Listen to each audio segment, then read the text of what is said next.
Oh, hello, I didn't see you there. Yes, my name is Oodles, the host of Modern Escapism. And this year, it's been a tough year, but we've got through it together. And I just want to say, Merry Christmas one and all, and welcome to Modern Escapism.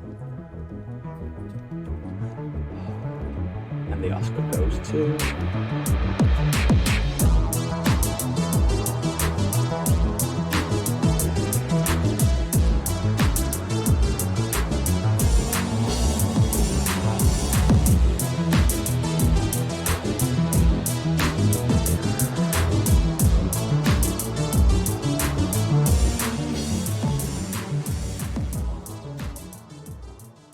And we're live.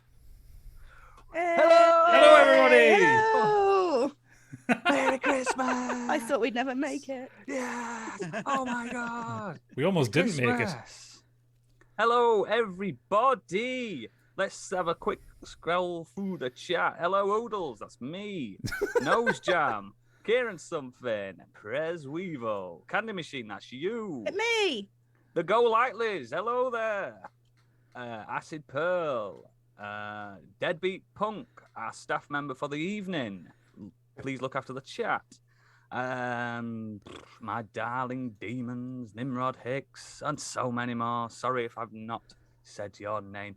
Welcome to the Office Christmas Party, the Christmas episode of Modern Escapism live. I am Oodles, as you already know, and I'm joined today by Gadget. Hello.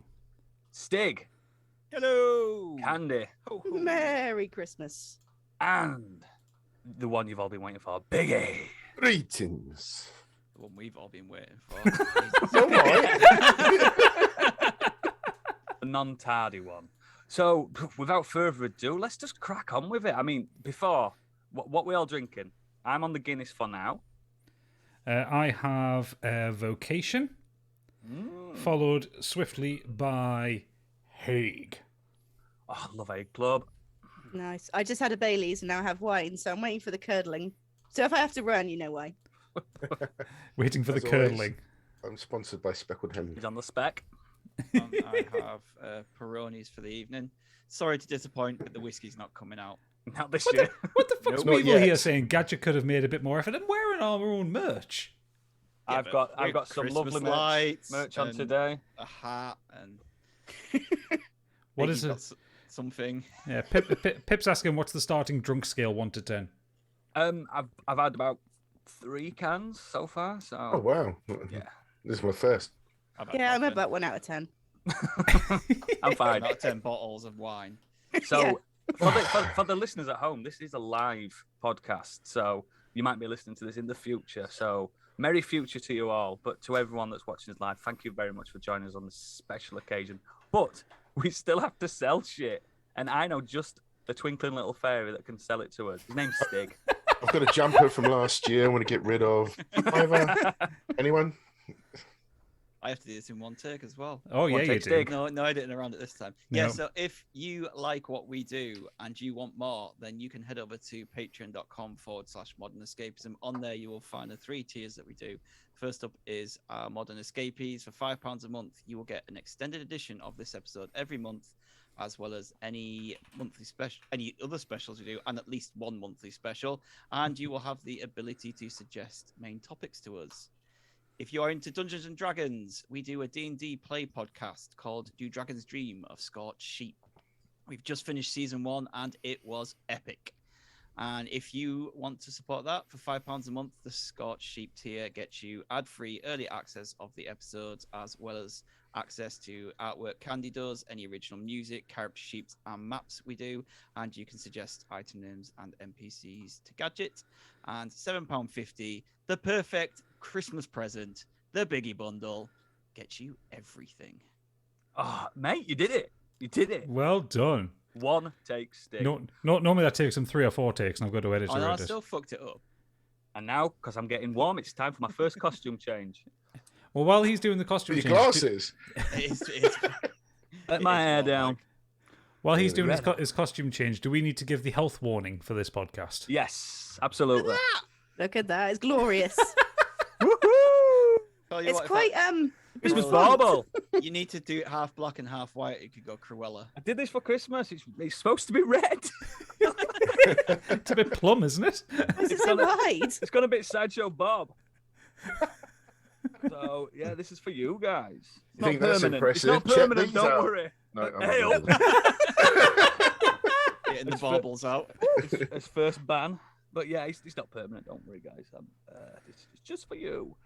But I'm putting it back up because my hair's a fucking state. So yes, warning: we are live. Biggie may say something that he shouldn't say. So just a warning for you all. Well, Why is it just me? because you usually say Always something you. I have to cut out. So, yeah, we have a little health warning to give because something happened to one of our listeners the other day. Biggie, would you like to tell the story while I get it all set up? Yes. So, This is friend of the serious, by the show, way. Rogue Squaddy, sent a little message to me yesterday. Let me just bring it up. So, this came completely out of the blue in the afternoon, and he said, "So, Emmy, us, can claim their first victim. I was listening to the podcast this morning whilst driving between jobs, laughed about something and had a coughing fit and blacked out. His van was then embedded in a hedge and it was proper fucked." So, Yes. It's a bit. yeah, Uh, I'm just sticking it on the screen there for people to see said van. Oh. Apparently, we're funny. Bless him. He is all right. Just Thankfully, to he clarify, is well. we're not laughing at someone's full misfortune, but And I just want to Well, clarify. there was a that- little laugh there. I want to clarify that all of this month's Patreon goes towards us and not him. So, fuck it. so yeah, that was the health warning. We are dangerous. Don't pod and gen- drive. Genuinely, that happened. But That's not a stunt. That's not. That happened. so, but Rogue Squaddy, friend of the show, hope you're all right. Hope you're recovering Get well He was soon, fine, buddy. by the way. He was taken home. Yeah. Rogue Squaddy, don't forget to give us a review, please, on iTunes. So good, you'll crash your car. Absolutely smashing. Or auto-marked, whichever place you want to do it, right? Oh, sneaky. I'm sorry you got to play darts, dude. I know his life is so difficult, isn't it? He's such an athlete. I mean, Also, I just need to make you aware that the kids are in the other room screaming. So if you hear them, just pretend it's the office party. They are loud. And apparently, in the Rogue Squad, he had 2 accidents, but I won't mention the other one. Wow. Absolutely Hey. called him out. fucking hell. Wow. He hurt his cock, whacking it to bits. Fucking hell. Wow. Okay. 9 minutes in. So let me just make you all aware of what's happening today. We're going to do the Nexus as we normally do, but a little bit different. It's going to be the Nexus of the year. So we're going to talk about our singular best things of the year in media, in procrastination in general. Then we're going to open some presents, I believe. Yep. Then we're going to go on to a main topic. Or maybe we might switch it around depending how drunk we are.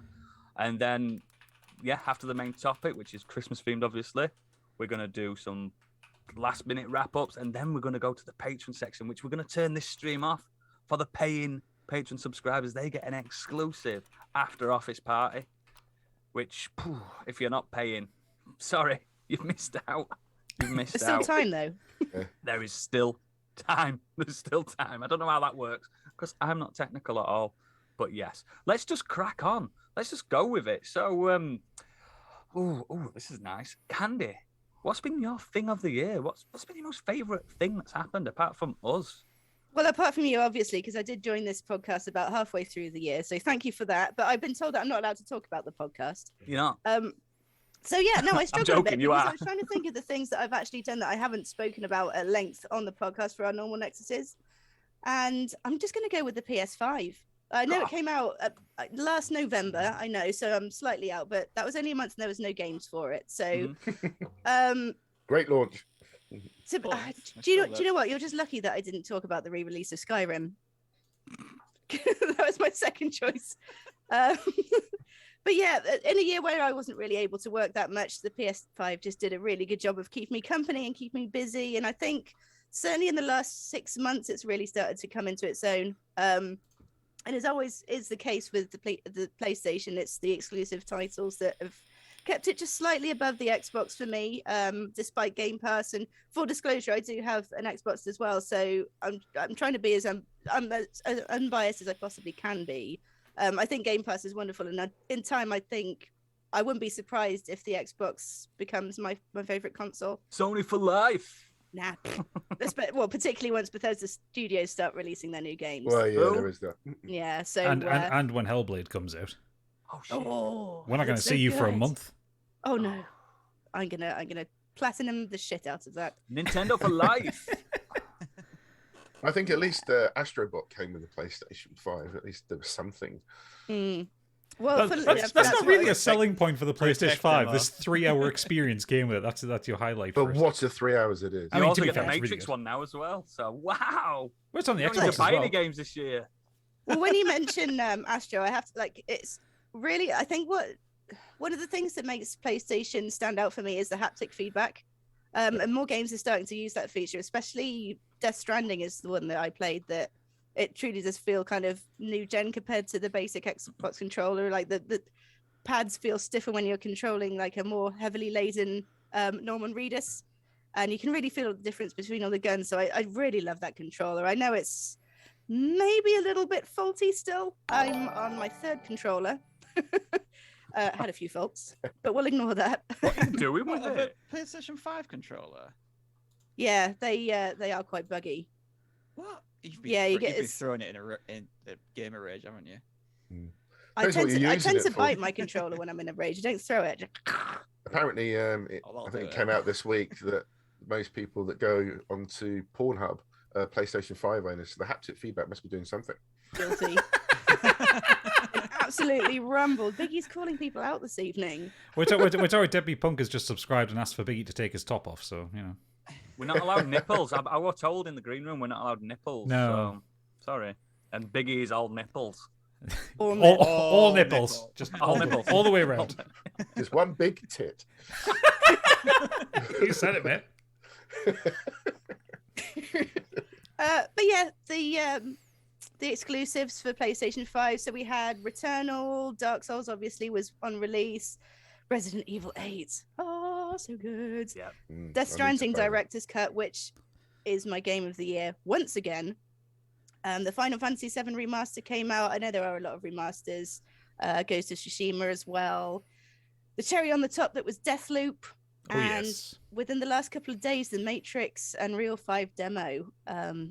So good. If you haven't played it, it's completely free, so download it. It is It's just not a an tech exclusive demo, though, but- is it? That one. No, it's not an on exclusive, Xbox as but well. It's on Xbox, but what I was going to say is I actually, before we started streaming this evening, I played it quickly on the Xbox, and it does run slightly better on the PS5, surprisingly. Yes. Yeah. So I was expecting it to be better on the Xbox, but maybe I was just unlucky. I know. Take But yeah, that, Xbox fuckers. that's not really the point I was going for. Okay. It's supposed to be agnostic. Oh yeah, And also, sorry. who put I love 50p the in Biggie Xbox tonight? fuckers. He's just had his tea, hasn't he? So he's on fire. He's happy. Yeah, full up. Yeah, just I want that as a soundbite. Full up. I will make that happen for you, Oodles. It can be your text tone. I need it. I need it. what I have to put up with. Yeah, and just excited for the future with Xbox, with PlayStation, God of War, Ragnarok, and Horizon Forbidden West. Oh yes. Yeah, PS5 for me. PS5, good shout, good shout. Anyone in the chat want to retort on the PS5 before it's too late and we move on? Sneaky said my PS5 controller battery is shite, doesn't last anywhere near long enough. Actually, No. that is true. Yeah, I've got a little USB thing next to me. I just keep it plugged in the whole time. Although I did hear somebody say that the notice it gives you that it's going to run out is actually quite early. Yes. You do get quite a bit of juice It's out. a Yeah, quarter left. I think you get a quarter left. Yeah, unlike the PS4 where it used to pop up saying, "Oh, your battery's about to die dead." Yeah, you're in the middle of a Dark Souls boss. Yeah, but we all know that even though the controller does tell us, no one ever charges it until it actually runs out. Hey, I charge you like once a week. Also, thank you, Anna Vark, for subscribing. Oh, Vic, cheers, Oh, mate. Thank you. Thank you very thank you. much. Thank you No very nipples, much. no sub. Yeah, no refunds either. Sorry. We don't know how to refund it. I don't think I'd Gadget probably does. It's called Oh, Gadget for a Punk reason. says, I'm glad you can spend £50 now on plates to make it less ugly. Yeah, no, dude. No, I was looking. I want the purple one, obviously. Anything to stop. It's literally near my knee now, under my desk, and I feel like it's making fun of me. It's like a bully. Well, I mean, it is bigger than you. Yeah, it's calling me names. It weighs more than you. It does. Definitely weighs more than him. You know what? It's The looking white's at me, grown on being me, though. horrible. It's grown on you like an no- ugly child. Nose Jam saying he hasn't played much on PS5 since Returnal, but there's too much good stuff on Game Pass. Mm. I mean, I've got Switch and PS5. I had Xbox, but I've noticed on PS5 I'm playing PS4 games, so I can't really vouch for its exclusives or anything like that. Just can't do it. The Game one Pass is PS5 ridiculous, exclusive, the one PS5 exclusive you've played, you hated. Yeah, I know. It's like fuck. I was stressing about getting Deathloop and it not turning up on time. Oh yeah, A couple of hours into it, decided to load up a Game Pass games and then spent 26 hours on that instead. Yeah. Yeah, I will be getting another Xbox in New Year. I'm assuming it's got really cheap, that S again, hasn't it? It was a good price to begin with. I've seen it at like 240, Yeah. 230, 240. So X. I want to get one for retro stuff as well. Mm. well, That's just naughty. me. No, that's official. You can use it. You don't have to Yeah, hack for the it or back anything. for the backwards compatibility he's talking Oh, about. is that what you mean? Yeah. Is So that you can classed go- as retro now? Xbox. Well, given the original Xbox is 20 years old, I think yes. Don't say that. Hey, look, Lord of the Rings is 20 years old on Sunday. That makes me Yeah. sick. I said to you, guys, this guy is like, I remember paying for my own ticket to see Lord of the Rings. Yeah. That's bad, that, isn't it? Yeah. Not just with family, like my own money that I'd earned from prostitution. Anyway, let's move on to Gadget. So I want to talk about a couple of things. First of all, I'm not going to go into it, but my game of the year was Metroid Dread, very closely followed by Monster Hunter Rise. Again, nice. But in the last week, Loop Hero was kind of bothering both of them. I'm kind of fucking addicted to it, you bastard oodles. I'm so sorry. And sat- anyone that's listening to this and bought it, I apologize. I'm sat here at work, right, and like, I will show you, viewers. My work laptop is there. Look at this. My Sneak gaming PC is there, and I'm sat here on my work laptop trying to get some shit done, and then I'm just thinking, I could be playing Loop Hero right now. peek. Yeah. So Hang on, are you on it now? No, I think I'm on. I've got far too many screens open. I have Loop 18 Hero open hours as well. I think about 18 hours on Loop Hero already. Yeah, I'm about 6 hours in so far, and it's just like, oh god, it's very, very fucking good. Told you. But that's besides the point. So the two things I want to talk about, the two things that happened in the same week, and I was too ill to come on the podcast to talk about them. Yes. So my things of the year are Dune, not Dune, Yes. Never Dune heard of it. Candy. Dune. Oh, dude. Dune. How you Might doing? be one of my favorite sci-fi films of all time, maybe, but it's absolutely excellent. It captures the book perfectly.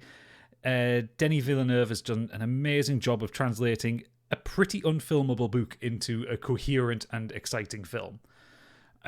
All the parts are played excellently. I love Timothée Chalamet as Paul. It's a film I even like Jason Momoa, and I don't particularly like Jason Momoa in most things because he normally just plays Jason Momoa, and I think we That's found. enough. I know, but I think he's found the film where that works because as Duncan Idaho, he's fucking brilliant. And he lost Such his a cool beard as character. well. But the visual style, the music, the set designs, the costume designs, it's just so fucking good. Like, it's very rare that I'll go to the cinema twice to see a film. And yeah, I saw that one twice in the space of like a month. It's so good. Yeah, me too. It's that thing, like, because I've not seen it. I've only seen one film this year, today. And I do want to see June. I nearly said Dune then. Correct way of pronouncing it. I do really want to see June, but it was. I know how lazy I am, and I know it was going to be that or SpiderMan, and I know where my loyalties lie. Yeah, I know. I had to do it. But yeah, Um, I'm desperate to see it, but is it even in cinema still? No, it's done in cinemas, but it's hitting like Amazon Prime, I think, in January or February or something like that. I'll lay down 15 quid if I have to. You know what I mean? I'd watch it. Yeah, I've got it's 4K telly, so- yeah, it's getting home premiere in the next month or so, I think. Mhm. But besides that, the other thing was Bo Burnham's Inside, which I wanted to talk about ad nauseum because honestly, I fucking adore it. So if you haven't seen it, Bo Burnham used to be a stand-up comedian. He's now film director, writer, that kind of thing, Broadway writer. He, during the pandemic, found himself single, alone, and with nothing to do, and in poor mental health. And he decided he was going to use the time to make a Netflix special. And he basically sequestered himself in a room, got a load of cameras, lights, musical instruments, and just set about making something. He filmed it all himself, he edited it all himself, like lined up all the shots, did everything himself. And it's incredible. It took him just over a year to make, so he started it like, I think, May last year, and he finished it May this year. It's about almost a year. Sorry, this fucking hooch is really fucking sour. Oh yeah, he's fucking drinking hooch. Who drinks hooch in 2021? It's right back in my throat. And a straw, down it in one. Oh yeah. Drop, you do it. But yeah, he filmed this entire special just in one room by himself, and what I like about it starts off like it's mostly musical. It's mostly him singing funny songs or introspective songs, but then it's interspersed with him with the process of him making it, and it starts off pretty intently to be funny. So the first 2 songs are actually really, really funny. Or maybe the first 4 or 5 actually, and then as it goes on, as he's spending longer by himself, they start getting a little bit more introspective and a bit weird, and some of them are really fucking dark. And like, I've never seen a comedian be so vulnerable as with Inside. Like, there is one point where he is just, and I know this sounds really weird to like big up a show, but he's just sat there with the camera in front of him and he's talking, and then he just bursts into tears because he's really struggling with the isolation. And then it just smash cuts into like him singing about Jeff Bezos for some reason, because that is just his mind is bouncing around. Is that where the Jeff Bezos? Yeah. Is? Yeah. Like, born in 1960. Like, Yeah. Yep. Well, he's the thing is he's yeah. He's got Sorry to interrupt you. he's got 2 songs. Music video to that. You need to look it up. It's fucking incredible. Oh yeah. He's got 2 songs about Jeffrey Bezos in it, because it's just one point where he's like talking about the consumerist nature of the world or something like that, and then just cuts to him singing Jeffrey Bezos at the top of his voice. But like the songs that he's written are not just funny, but also like kind of really insightful and on the money. And I've got a couple of sets of lyrics here from some of the songs. The first one is my favorite one on it, which is "Welcome to the Internet," which is a song about just how terrible and awful the internet can be. And I used it as an outro, didn't I? You did, yeah. Patreon ones, because you were talking about it on that, and I started listening to it. I was like, this is like perfect for the outro. It's just a good show. So, I mean, most people have heard the meme of the chorus, which is, could I interest you in everything all of the time? A little bit of everything all of the time. Apathy's a tragedy and boredom is a crime. Anything and everything all of the time. That describes this podcast. Pretty much, yeah. But And my sex life. Whoa! The second part of the song slows down and it becomes this weird little... The hell was that? A notification? Oh, Candy's gifting subs again. Sorry. Sorry, I didn't mean to make you jump. Audio notification I've not heard before. No, it was Biggie opening a can, I think. Yes, it was. Perfect I don't know, It means it how frighten you. how you do this without... You just anyone do it. hearing. People love that ASMR, Just like do it. cracking a spec. Predator, just edit it out, won't he? Be right Yeah. back. But yeah, the second half of the song gets really slow and really respectful, and it's basically talking to a child that was born in the last 20 years, effectively. And it's just got this set of lines here, which I just absolutely love, which basically define the internet for me. So it's, look at you unstoppable, watchable. Your time is now, your insides out, honey, how you grew. And if we stick together, who knows what we'll do? It was always the plan to put your world in your hand. And then he just starts cackling like a madman. Because the whole idea of the internet was just to make the world smaller, gives everyone the ability to talk to each other and communicate and be more than just individuals. And it's been so twisted and horrible and turned around, and it's true, and that's what the internet's Because done. you spend your time on Reddit and stuff. Well, See, yeah. I'm very innocent on the internet. I only go on Pornhub comments and Discord, really, and Twitter. It's nice. I 3 try and avoid minutes. Reddit. Yeah, I enjoy. Since the incident. Yeah, I Stop enjoy going Reddit. on 4chan. The other one I like, and this one is Pip's favorite, which is stickers a touch below everyone else's volume. He's just Steak, quiet. bring the mic closer to you. Just a quiet boy. So White Woman's I'm Instagram just is a the other song I little love. boy. And basically, White Woman's Instagram, I think, calls out every white woman who is on Instagram. Because it is, I mean, it called out Pip. It called her out in about 11 different ways. It's like that latte foam art, isn't it? Yeah, Stuff that's like exactly that. it. So that's one of the lyrics.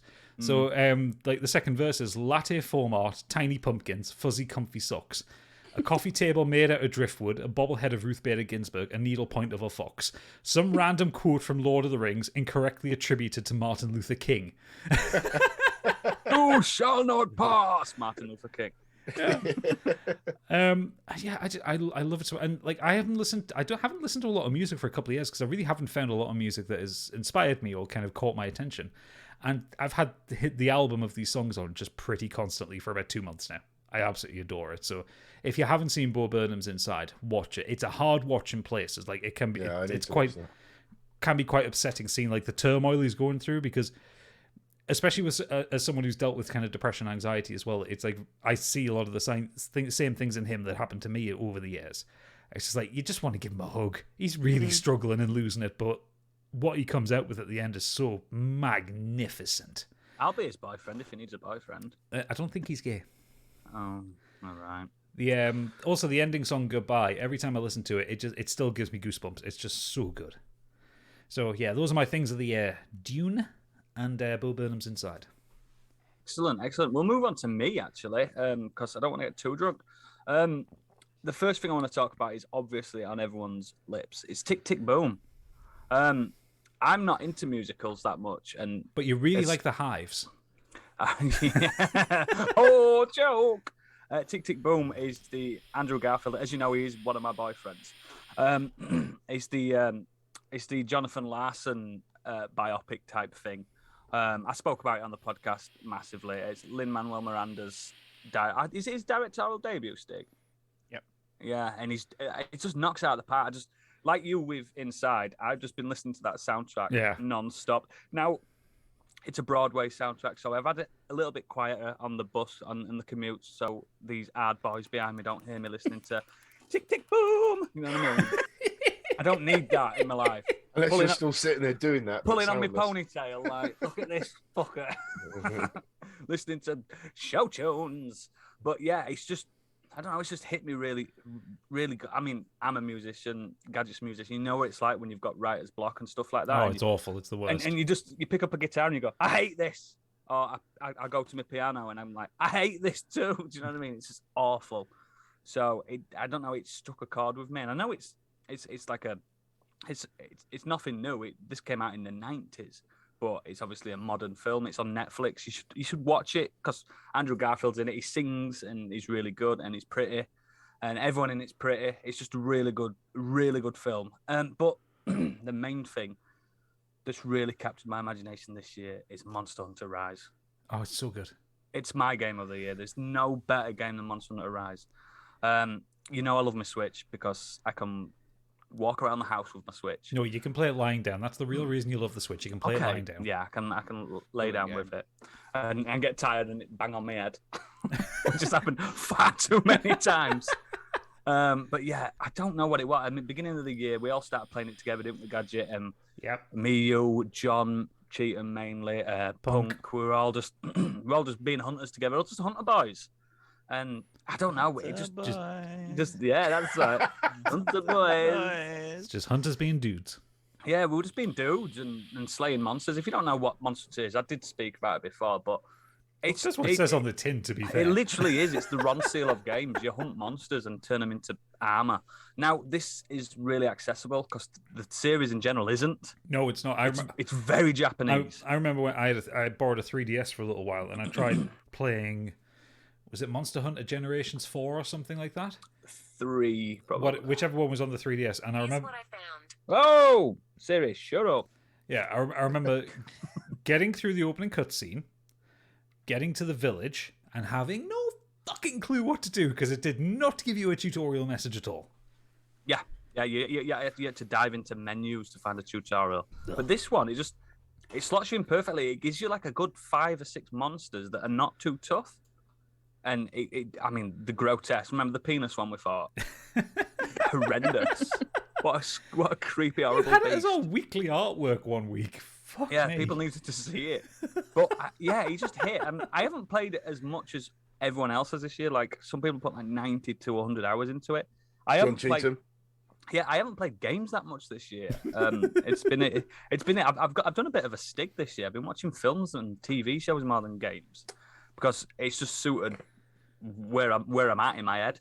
And TV's been really fucking good this year. Thanks for that, Stig. Yeah, there will be adverts all the way through this. In stream Patrons will ads. see it. That's it, the Kezu. That's the one. The Kezu will do that. Yeah, that's it, punk. But yeah, I don't know. I think 30 to 40 hours. I started it again recently as well, and it's just really nice, and it's my favorite biome that they've done. It's an Asian theme, and it looks pretty. The maps are brilliant. It just hits, and they're pumping content out constantly. Oh, it's great. They were having like the constant releases of like new hunts or like variations on hunts rapidly, and then there was like new monsters and shit, and yeah, it was just. There was this thing that Kotaku said, and I know, get ready, it's a Kotaku thing. Oh. They said it's Animal Crossing for bigger boys, and I was like, ugh! But it kind of has that Animal Crossing, like it's pumping out stuff constantly at you, and you can constantly be playing it. You'll never run out of content whatsoever. And again, I've seen it as low as 35 quid now because it's not a first party game, even though it's exclusive to the Switch. Well, it's coming to But PC. now- Coming to PC this 2022, and Oh yeah. I will probably rebuy it for the PC because it's on the RE engine. It looks incredible on the Switch. I have no idea how they managed to make it look that good on the Switch. But just imagine how good it's going to look on the fucking PC. Yeah, it's just such a stellar piece of work. It reminds you why you love games. Yeah. And why you love to not do work. Do you know what I mean? And not speak to your family and stuff like that. It's just perfect. If you've not played Monster Hunter Rise, it's a brilliant jumping on point to the series. It's a soft reboot in a way. Well, I think World was the soft reboot, wasn't it? But they're not interlinked with each other, all the Monster Hunter games, though. They're all kind of reasonably. No, they're in the same universe rather than world. Yeah. Yeah, I played Monster Hunter World briefly. I've got to the main village and kind of had no idea what I was doing. Yeah, I Yeah. would say. I think that's a lot of people's experience of Monster Hunter before Rise. See, what Rise does, it has all your merchants clumped together. You're not wondering about Lost and stuff like that. It's just... It also goes overboard on tutorializing, which can be a little bit annoying, but it's also like rather than the older games where you've got to go through menu after menu after menu to work out how you fucking craft an item. This one's just constantly showing you things, and there's tons of systems in it, but it's pretty good at just showing you them when you first encounter them, rather than giving you these abstract things like, oh, you'll have to do this in an hour, you'll have to do this in about 3 hours, you know, which you'll forget I've about. restarted it, and you can turn the tutorials off as well if you're not even a newcomer to it. So it's I was still getting tutorials 25 hours in. Oh, I was, but yeah, it's just if you've got a Switch, just lying there. I don't think anyone's got a Switch just lying there. Everyone's always on it, aren't they? But get Monster Hunter Rise and then get Loop Hero. Yes, get Loop Hero. But yeah, they're mine. So we'll move on gladly to Biggie. Hello. So, for me, I just got a list of things I wanted to very briefly talk about. My game of one of the years was The Last of Us Part 2. Because I finally got around to playing that. Spoke about it on the pods. Such blew an me away. uplifting time you had. Yeah, Unpleasant it's such a great game. But yeah, I loved it. I just, I've got all sorts of thoughts about that game. But yeah, really, really good. Very impressive from Naughty Dog. Excellent stuff. Film of the year for me is also Dune. Really enjoyed that. But you guys have already spoken much about that. I want to talk about the TV show of the year for me is Ted Lasso. Oh, yes. Love a bit of Ted Lasso. Yes, boy. It's just superb. And for anyone who hasn't seen it and doesn't like football, don't worry about it. It's not really that much about football. So there's about 2 minutes of football in the entire series, isn't there? Yeah, it's You've not even seen a full match in it, have you? or anything I like think that? even if you're not into football, the jokes around it you'll still enjoy. Yeah, exactly. Yeah. They've obviously got players in the TV series that are based on parody of people that you know as celebrities in football. And Ted Lasso doesn't even know a thing about football in general, anyway. So. Well, I think that's why it works for the non-football fan, like because Ted has no fucking clue about anything about football, and even into the second season, he still hasn't learned a jot about the game. And the first season was like, so when's the end of the quarter? It's like, fucking hell. Come on. Yeah, that press conference is fantastic. But yeah, it's just really uplifting. It's got a heart as well. There's quite a little sad story going on in between it all as well. But it's just brilliantly done. Really, really surprised me. Also, Coach Beard is the best man on TV. Oh, he's Oh, fantastic. yeah, that That's Coach what you Beard call episode is a incredible. positive Oh, yeah. relationship as well. And what a friend. And it's you don't see that many people now, apart from us five, obviously. Even Nathan, who's kind of like the joke of the show, that even he has his guiding moment as well. I don't like him. No, Yeah, little we've all gone shit. off, Nathan. I like him. We've all gone off. Have you watched the second season though, Biggie? No. Don't say anything, everybody. Nobody's Oh. talking. He's Nobody's banging on talking. about Ted Lasso like it's this season from this year you've watched. Okay, we'll have to We still love Nathan. Yay. Yeah, yay, yeah, yeah, yay. Nate. Yeah, Let's go is back. he Can we still just alive? can we just edit that out and start again? Right. So Nate, Oh, it's live. Nate the Love Great. it. It's great. It's really good. Yeah, love Nate. Album of the year, already covered them on the show, is Children of Zeus. Awesome R&B, hip hop, soul. They sponsor you, don't they? Yeah, if only.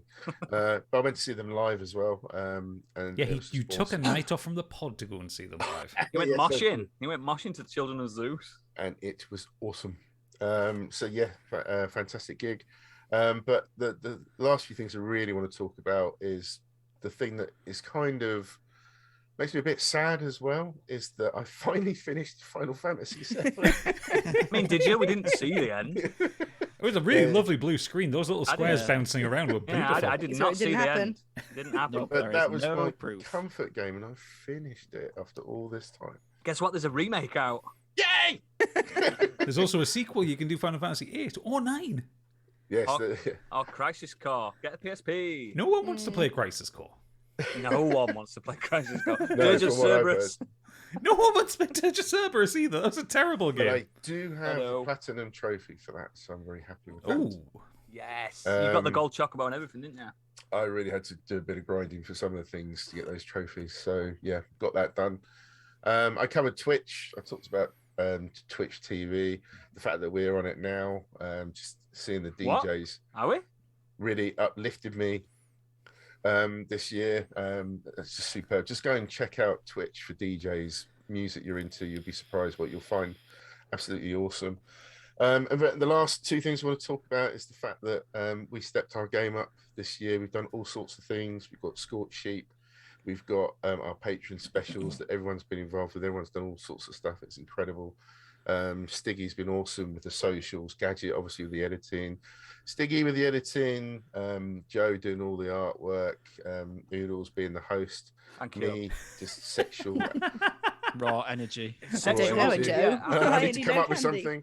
I think sexual and raw energy are vital components to any podcast because we've got to get the boys in, haven't we? Yes.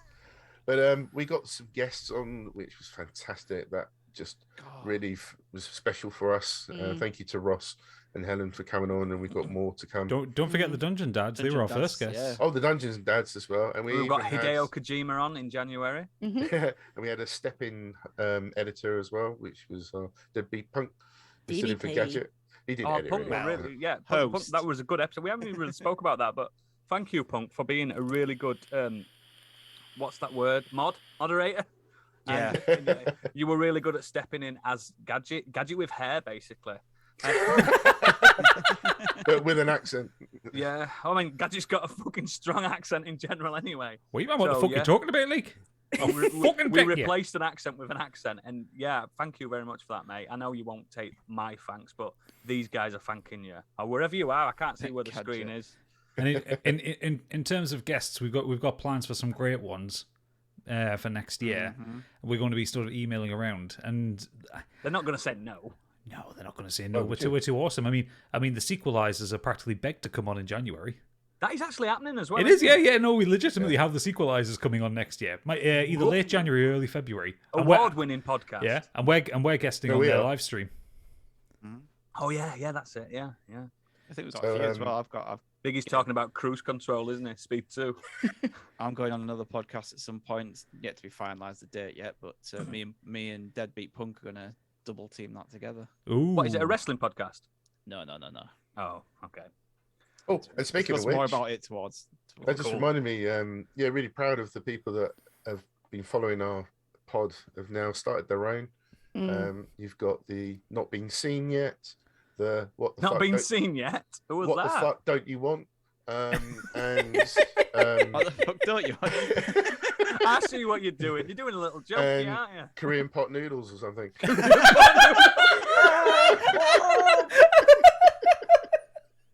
That's why we don't do it live. I wondered when the racism was going to come in.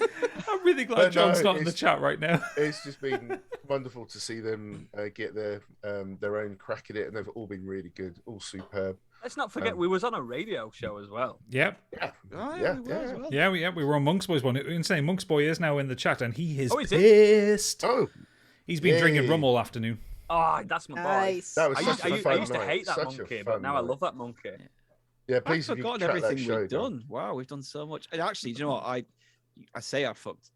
We got through the Patreon bit, but I completely forgot to mention how much we've done with that this year, and to thank everyone for their support and everyone who's Tell everybody how Patreon. many Patreon episodes we've actually done this year. So if you include the extended editions, the early access to Scott Sheep, and all the specials since the start of June, that's 70 exclusive Patreon podcasts. We've literally done more Patreon content than normal I would content. say this is episode 67 of the podcast. Yeah, we So when fucked people time say again. value for money for £7.50, come on, everyone in the chat, just get on that Biggie bundle now. Everyone listening in the future, you're getting so much, and some of it, don't worry, I'm not on it, so it's even better. Even better. And lastly, just very quick, I wanted to say, of course, that we had our meet-up, and I appreciate Oodles couldn't make it. That was beyond his control, but it was just nice to meet in person. That was Yeah, I got a the nice Rona, little didn't I? special. Yeah.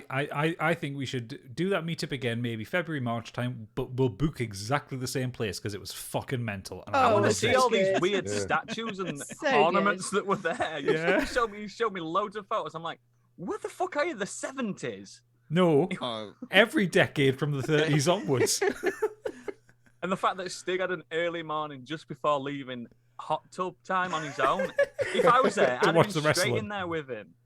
Oh, That whole because- house was like a flashback for me. that's because I didn't drink on the second day. I woke up, decided I'll clean up, and then because the day before I'd kind of postponed recording for a little bit for reasons. No, And you. then I was like, well, if this hot tub's on, I might as well use it. So Instantly, if anyone wants a really good laugh, listen back to Scorched Sheep episode 13, and you'll hear how ill Stig was. The fact is that episode is like just under an hour long, and he's not in it for about 40 minutes.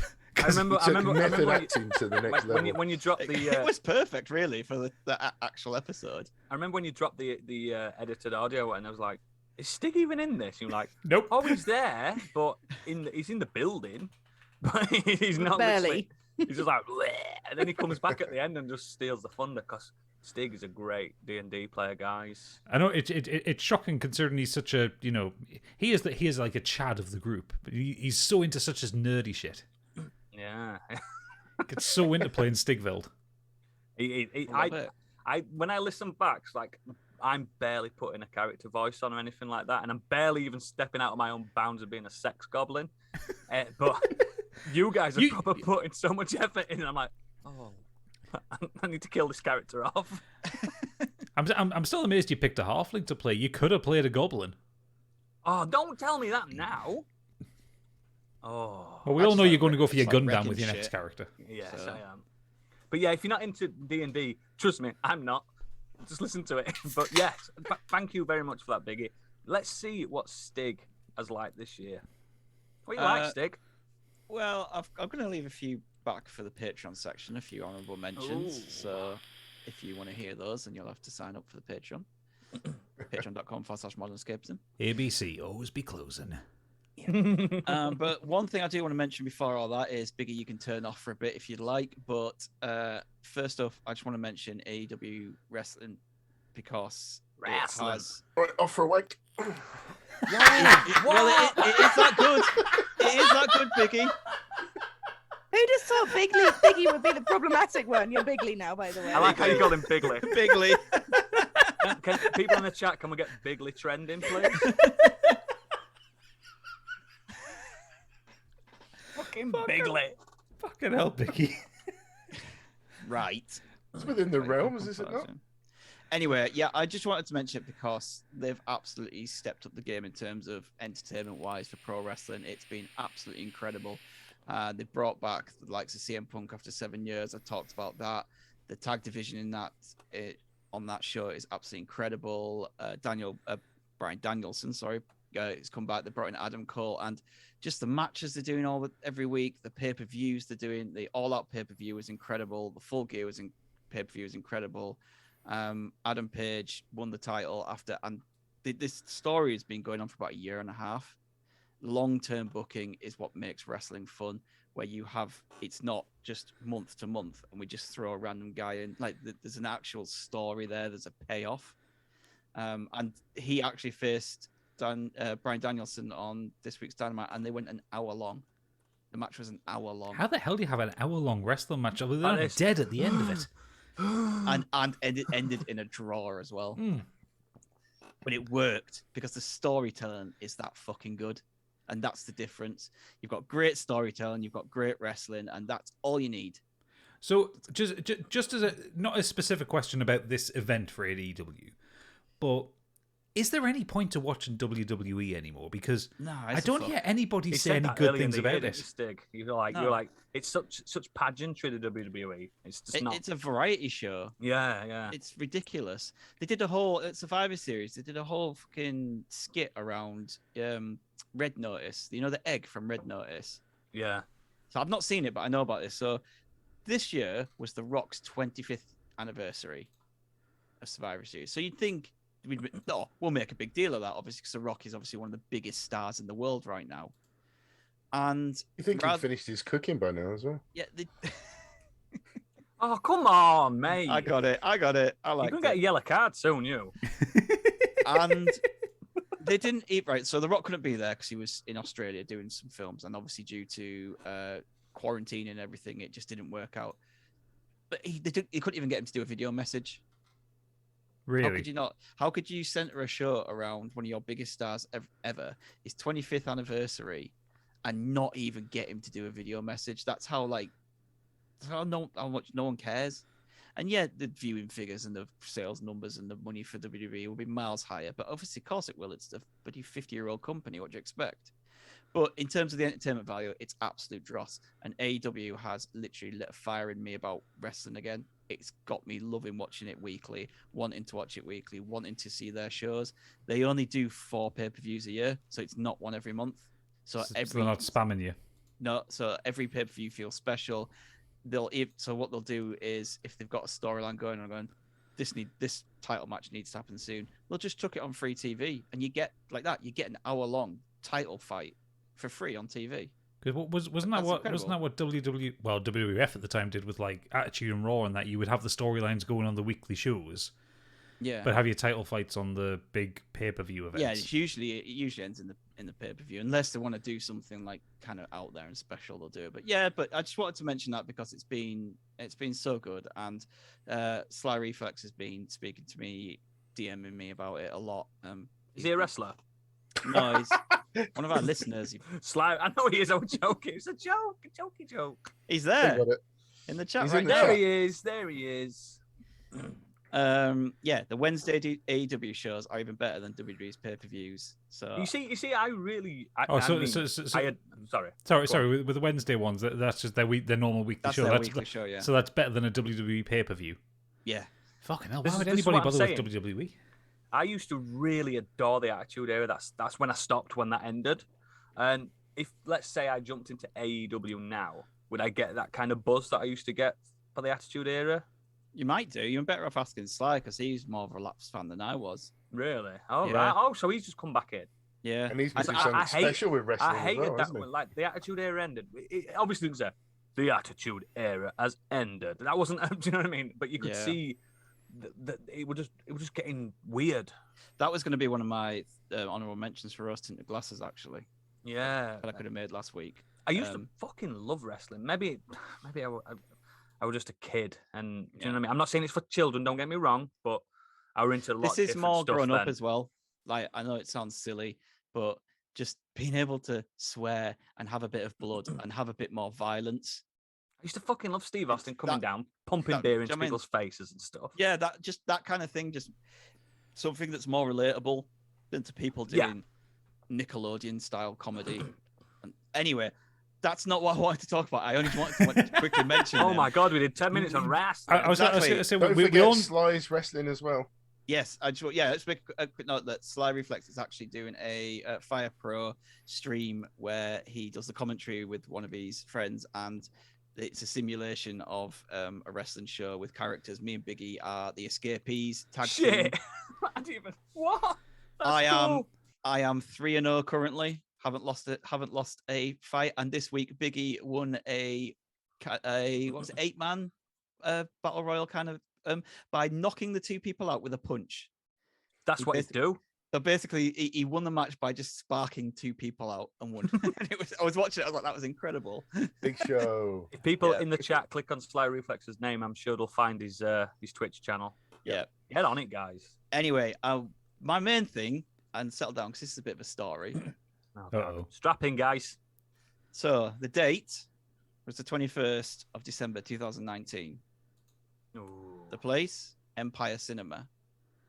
The film, Star Wars: The Rise of Skywalker. Do it. A god-awful hodgepodge of a film, written and directed by the true Star Wars fans of Reddit. But unfortunately for me, this would be the last film I saw in the cinema for well over a year. Oh, it's a As we know, pretty rough film to end on. yeah, It was for me. Same film. the world shut down, cinemas were shut, everything we were excited to see got delayed time and time and time again, to the point where at one point they were going to put it all on streaming services, which would have been a travesty. We had a bit of a brief respite last year, I think in the summer, but there was nothing worth visiting. Even Christopher Nolan's film, Tenet, I wasn't interested in risking it at the time. You didn't watch Tenet, did you? I haven't watched it yet, but at the time, I didn't. Wasn't worth the risk to go back to the cinema, and I just didn't want to go at that time. So then we get to May 2021. Life seems to feel like it's returning a bit to normal. Cinema starts to open bit by bit, and 17th of May, the cinemas open full time, and we start getting some stuff back in them. So, my favorite thing this year, as you can tell, is the fact that I have been able to go back to the cinema. His best place to wank. Yes. I am a father with a wife who works shifts, so getting to the cinema isn't always easy. But this year, I have pretty much made sure that I've gone and seen everything I wanted to see in the cinema.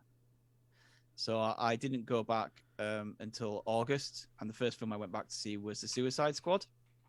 Yeah. And Great that did film. not disappoint. I Good absolutely film. love that. Mm. It wiped the awful taste that was Rise of Skywalker clean away. And this year, not only have I seen that, I got to see Shang-Chi. It was enjoyable. Wasn't as good as I wanted it to be, but I enjoyed it. The French Dispatch, I absolutely loved. I watched that the same day that I watched Dune, I mean, that was a fucking good day for you. back to back. Yeah, you sound like you had a really good day, full of popcorn, nachos, hot dogs. Oh, I had a lot of nachos with some mozzarella sticks and a big drink. The Fucking love mozzarella fucking sticks. stinker sitting next to him and see Dune after he'd eaten all that. I was going to say, was that before he got the food, or No, it was after he had the food. I was full of cold and all I could smell was fucking Right. nacho cheese. So you got the smell of nacho cheese. I got your cold. Yeah, So true. I think we're We're pretty- even. That's because you were necking. Yeah, it was that. Well, what else are you going to do in a cinema? I know. I had went to on my own, nibble I on went that on my own beard. today and I was necking myself. But yeah, I love The French Dispatch, and Dune is my favorite film of the year. So Banger. exactly, it was just a great day to cinema. Correct, Monk's Boy, by the way. Been to see Ghostbusters Afterlife, which I absolutely loved. I've taken the kids as well, so they went to Ghostbusters. We went seeing Encanto and Ron's Gone Wrong, both excellent children's film. But last night, I got to see the one film that I wanted to see more than anything, more than Dune. Dune might be my favorite film of the year, but the one film that I want to see more than anything over everything, or Wednesday night, in fact, sorry, not last night, was Spider-Man No Way Home. Fucking incredible. Oh, absolutely God, I need to loved see it. that. Absolutely loved it. And I can't go into spoiler territory. Sorry, Punk's just gone the Pixar Pounder. The Pixar Pounder. Fucking hellfire. That's what killed me. I nearly had all that vape in me. You know when you get that? Yeah. Oh, God, that fucking bastard. I hate him. But this is the culmination of Tom Holland's Spider-Man. It's his trilogy, and he put everything into this role. This is the best I've ever seen him in the MCU, I think, in terms of playing Spider-Man, in terms of the emotion he shows, his acting ability. There are times in this film where you are kind of in awe at how good of an actor he is. And the villains that they've brought back, everyone knows, obviously, there's villains from previous Spider-Man films in this. Alfred Molina is brilliant, but Willem Dafoe is fucking on one and absolutely incredible. He's my favorite actor in the film. Honestly, he is so good. You think at how manic and crazy he was as the Green Goblin in that first Spider-Man film. He's turned that up to 10. So good. So fucking good. So good. And everything around just what they do with it, it's just been incredible. The team as well. So MJ and Ned, they don't get left out of this film. I was a bit worried that by having all these villains and having Doctor Strange in there and all the Spider-Man thing, they kind of get pushed to the side. But they're just as integral to this story as anything. And I really enjoyed it for that. But yeah, I am doing a spoiler special on this. I didn't know whether I was going to do one because I just didn't know if I'm going to be bothered to edit another podcast this year. But there's too much to talk about that I can't talk about on a regular pod. So if really any of you guys want to be on that, I do want to see it. Go watch it and come and join us on it. I mean, Oodles on it, because there's a lot to say about this. It's rare that I come out of a Marvel film, especially or a comic book film, and I've got no real, like, that's not what they did in the books, that kind of thing, that Gadget just assumes I'm like constantly. I just came out of it like, wow. To be fair, if you go into the MCU spoilers channel in our Discord, there is a lot of you going, it's not like that in the books. I know. Not me. Not Stig. No, not you, Stig. I'm talking about Oodles. It's like, there is a lot of you doing that. I got books. They're all there. I've got more. I've got piles. You need to see it. I've obviously not seen Candy's Dune, but it's my film of the year.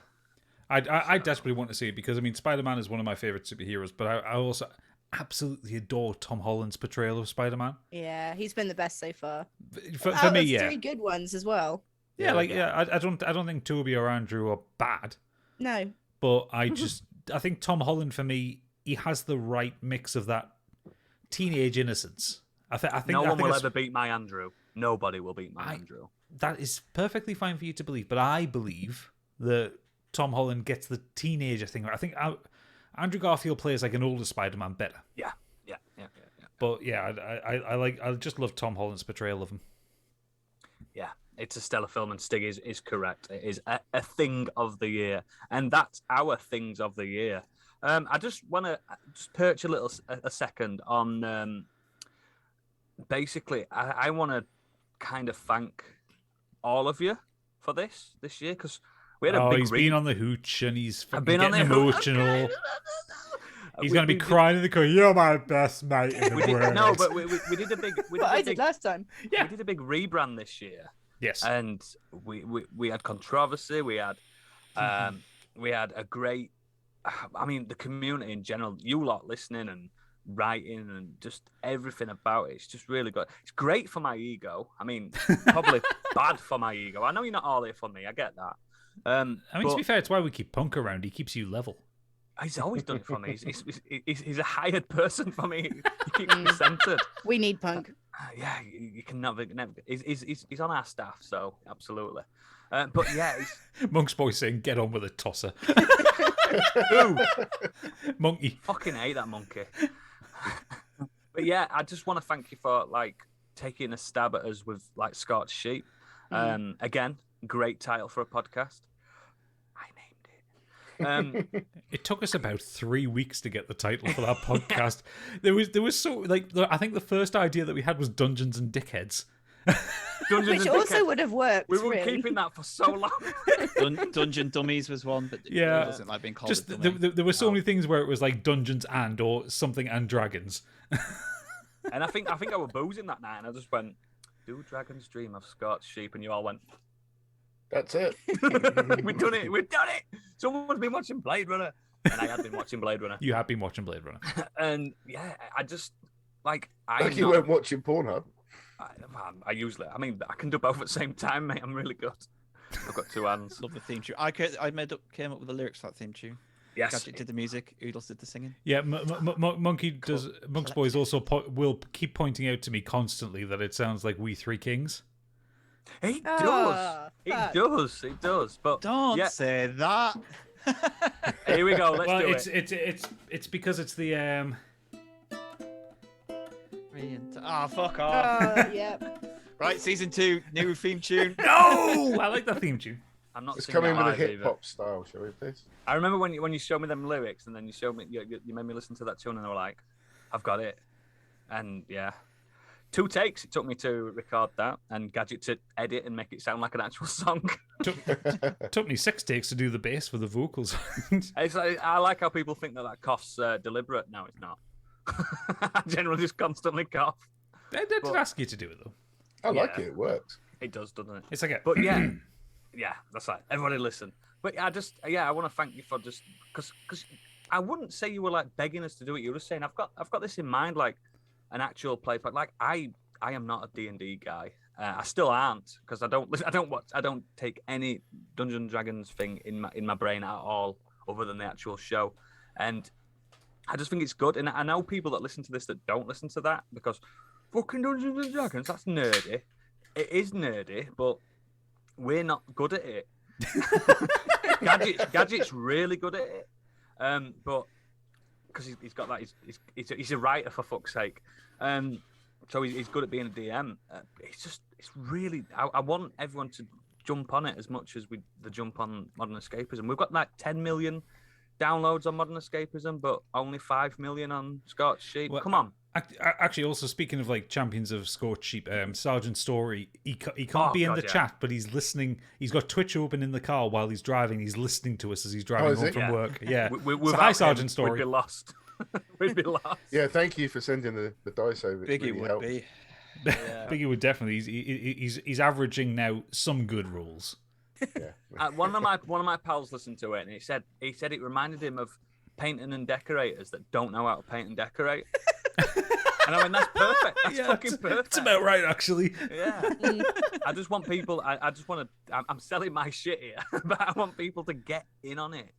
You know The what I thing mean? is, we're serious enough when we do it to a point, and then something will happen, and then we all just crack up, and it's just bouncing back and forth between that, and we're These trying to guys- mess with these Gadget as guys much as brought possible. a dildo to a battle. You know Yeah, what I they mean? did. And Yeah. one with it. And one with it. Yeah.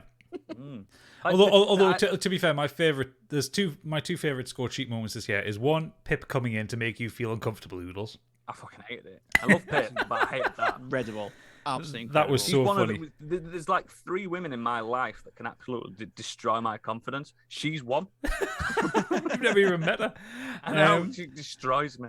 And then the other one was in this week's episode when it's the moment where Biggie realizes I've just asked him to pull from the deck of many things.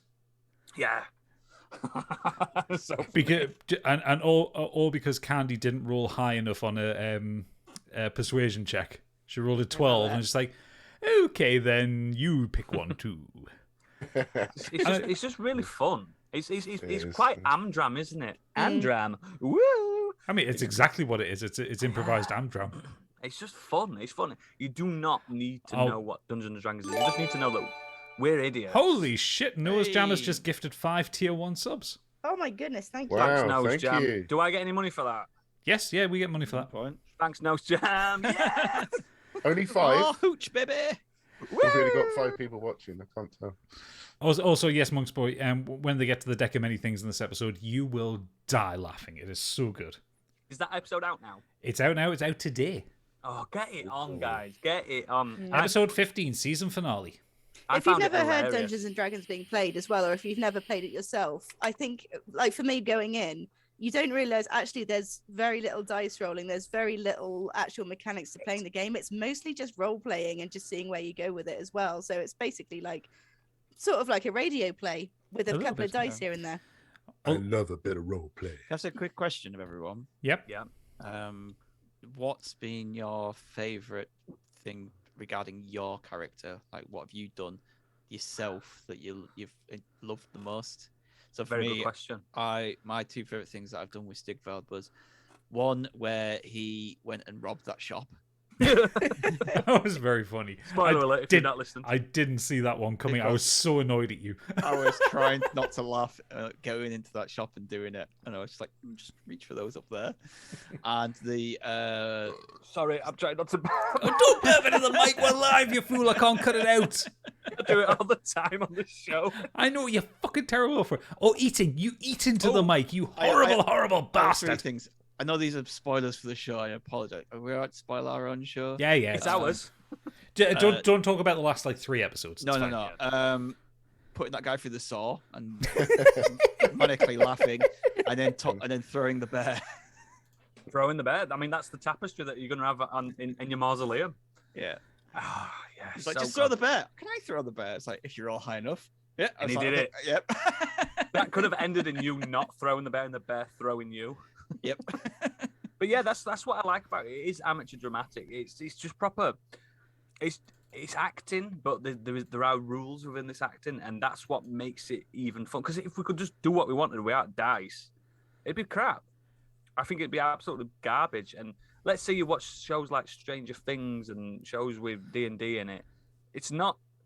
I don't think it's as nerdy as cinema and TV portrays. I agree. No, it's not. It's more just. I mean, it's like playing make believe when you're a kid. Do it properly. And we don't do it properly. Yeah. My dad tries his best.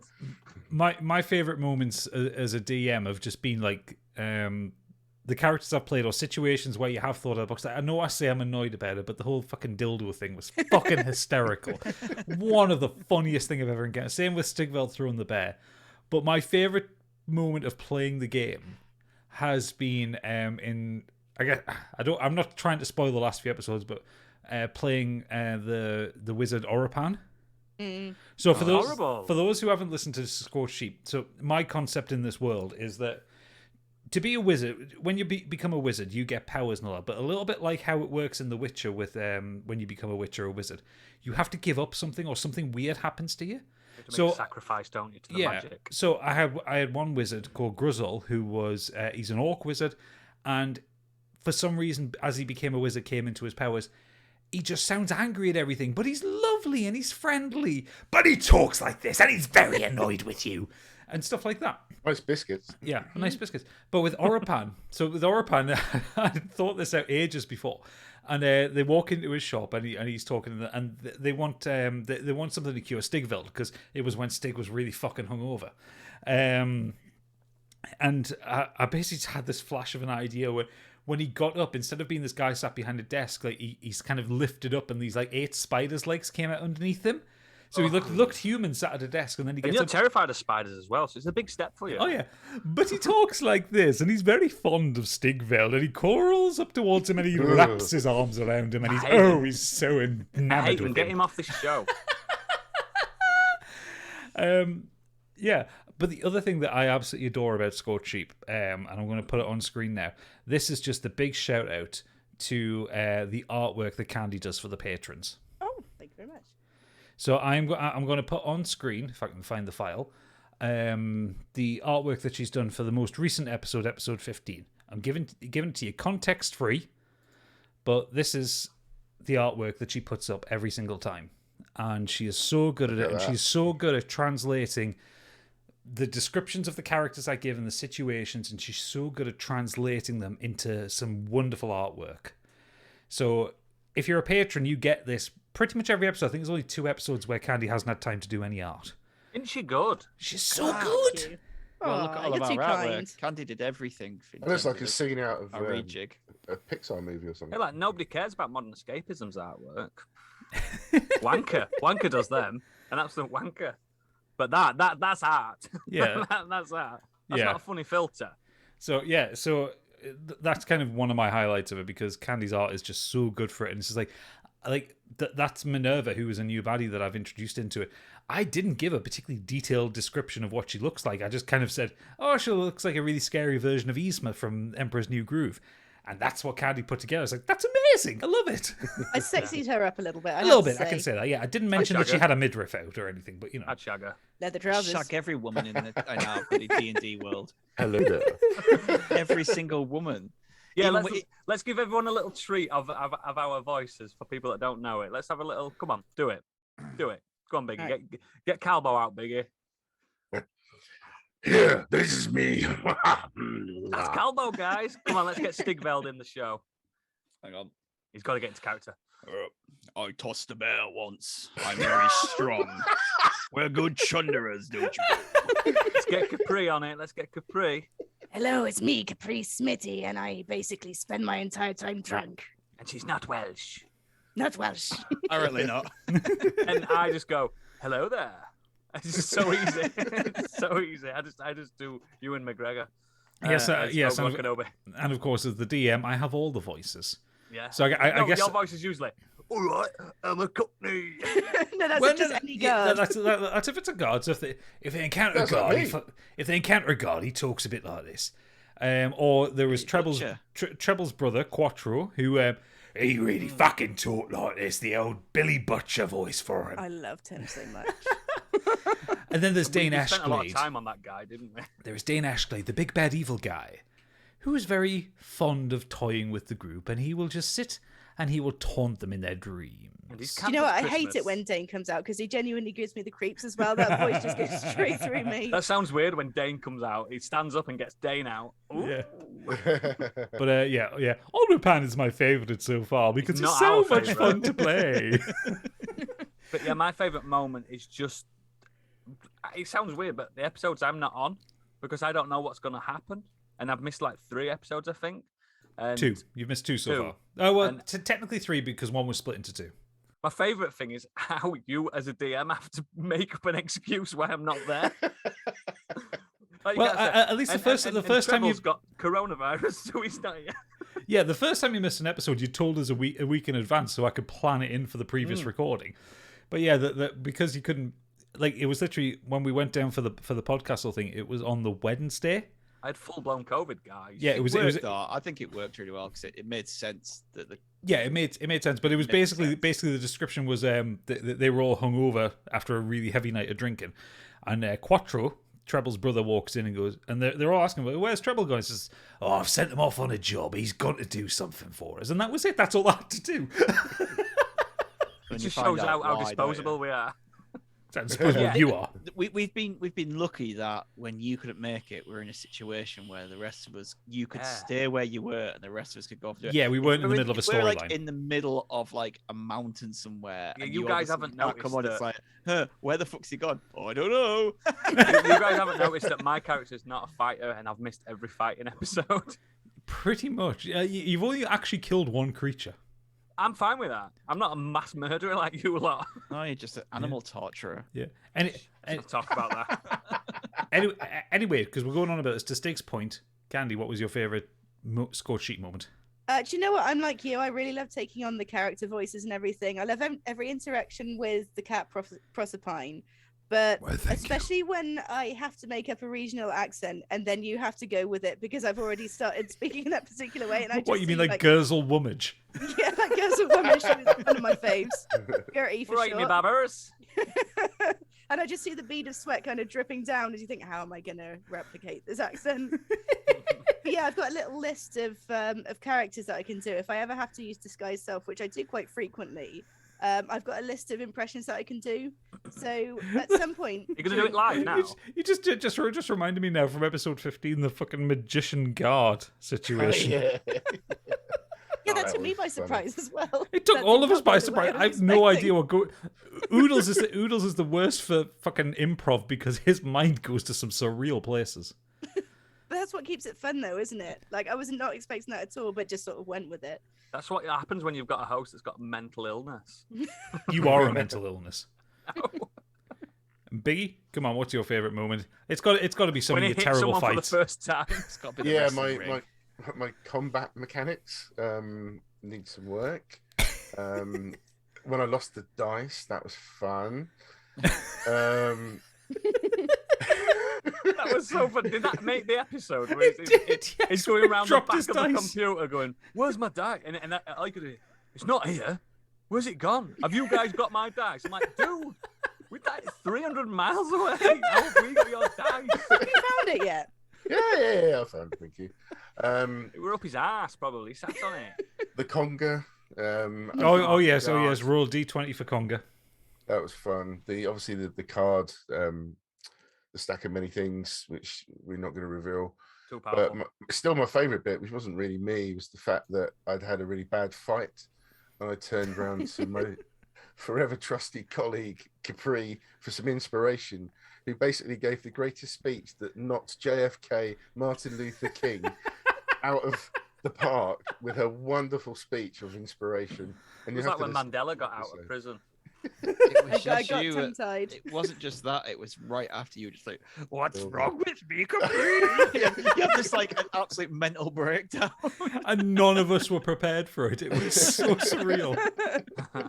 Yes. But yeah, it's just the role play is great fun, and it is hard sometimes to think of the bat, but we're getting better as we go. Please, everybody, just tune in to first episode, second episode. Just get it in your podcast rotation. It's fun. It's not nerdy. It's quite sexy. Go on a journey with us. Yeah, go on a journey with us. But- Season but- 2's coming next year. Yeah. Boom. Put it this way: episode 1 of Scorched Sheep it's about 90 minutes long, and in that time, Oodles manages to roll really well in a way that I don't expect and I have to cope with, and then they manage to fuck me over in a fight in a way that I don't expect and have to cope with. And That's one of my favourite that's the first episode. Yeah. So get Going, involved. "Can then. we do this?" And you go, Shit, you can, "Yes, can't you you? can do that." Yeah. I'm like, "Oh, my guy can grapple. I'm going to do this." And you're like, "Fuck, I didn't anticipate that." Oh, and consider we're all also- gamers. We go into every environment and Well, we're not battle all gamers. unprepared. We're not Like, all Also- gamers. No, Also, you're the true also gamer. look at this lad that they absolutely ruined with the dildo. That's Stephen. That was Stephen. He's a lovely Yeah. boy. But that's enough of Scorched Yes. Sheep. Thank you. Please get involved on it. One And last let's- thing, though. Go on then. Go for it. Roll to teabag. Roll to Uh-huh. tea. Old teabag, yeah. On a t-shirt coming soon. But yes, That needs to be a t-shirt, Candy. Get it It made. does. It does. So, yeah, we've been burying the lead. Let's just get on with the main topic. We're all here. It's Christmas, and it's the most wonderful time of the year, as the songs do let us know. What are we talking about this week, Biggie? We've Sure, done it's the to do main with Christmas, subject. isn't it? It's fucking Christmas, mate. We haven't done the main subject. We haven't. You're right. Come on, this is what we normally Rambling edit on out, for an hour and a guys. half. I'm so used to this point in the recording that we're getting towards doing the Patron bit. the Extra special the Christmas letters, yeah. episode. This is the office pie. We're drunk. Biggie, we are talking about Christmas, aren't we, dude? Yes, mate. We're talking about crap Christmas media. Crap Christmas media. Crap Christmas media. Before we do that, hat change. Costume change. Bum, bum, bum, bum. Oh, that's the Excellent. best. Oh, Oh, no, wow. knocked it off. Honey. Oh, he fucking ruined it. Monk's Boy, I've had the shot. Let's catch him with the chat for a few minutes while I go have a quick piss. Okay, well, I Deb, cannot ruin this because it's Callie's. She was like, "That's my hat." I was like, "Yeah, but I need it for visual gags." so Debbie Punk is saying "Death by Dildo." Yeah. Monk's Boy is saying the nerdiest thing about Scorched Sheep is Gadget telling them to roll a die. The rest is horny dumb shit. I mean, that's right. Nimrod Hicks saying, I'm not pished. I could pot planets. Hicks also says D&D should always be improv with dice. Which, yeah, that's right. Yeah, that's a good shout. I've enjoyed it so much. Like, it was a bit one of those things where it was, I've never done this before. I've always been interested in it. The whole role playing part of it was a bit like, oh, I'm not sure, but now I'm into it. I'm just like, yeah, I'm loving my character. I'm loving where he's going and what I'm doing with him. And It's one of those I'm things. invested. It's so weirdly easy to get into, isn't it? Yeah. And no, I didn't piss on the landing. I've got an ensuite. Well, I Um, mean, considering it's, you know, we play games, we play RPGs, and get into that sort of side of things, that you'd think it'd be quite simple and it'd be normal to get into D&D this way as well. But the fact that a lot of us avoided it, So here we are. Super Natty Cat is saying, I'd love to have a go. Well, funny that you say that, because the first episode of Score Cheap that's coming out in the new year is a listener one-shot. What? So if you want to play, it doesn't matter whether you've played D&D before, or whether you just have a passing interest in it, or whether you're Matt fucking Mercer. Let me know. I'm looking for 4 people to play it, and it's a little custom one-shot set in the context of the world, based on the events that have just happened. And yeah, it's a little one-shot, and you can try D&D, and it'll be going out in the podcast feed for everybody for free. He will hold your hand beautifully. Yes, as I've held Trust my me, hand. I'm still not good at D&D, so you'll all be able to do it. Do it, Natty Cat. You'll have fun. It's great fun. And if you do it and you all have fun, we'll sign some dice for you because we're celebrities, and we'll send them to your house. Yeah, I mean, put it this. I won't. Put it this way, Super Natty Cat. If you enjoy it, and I think you will, I'll buy you some dice. He does. He's that's a dice nice. buyer. He's a dice buyer. He always has been. My gadget dice are beautiful.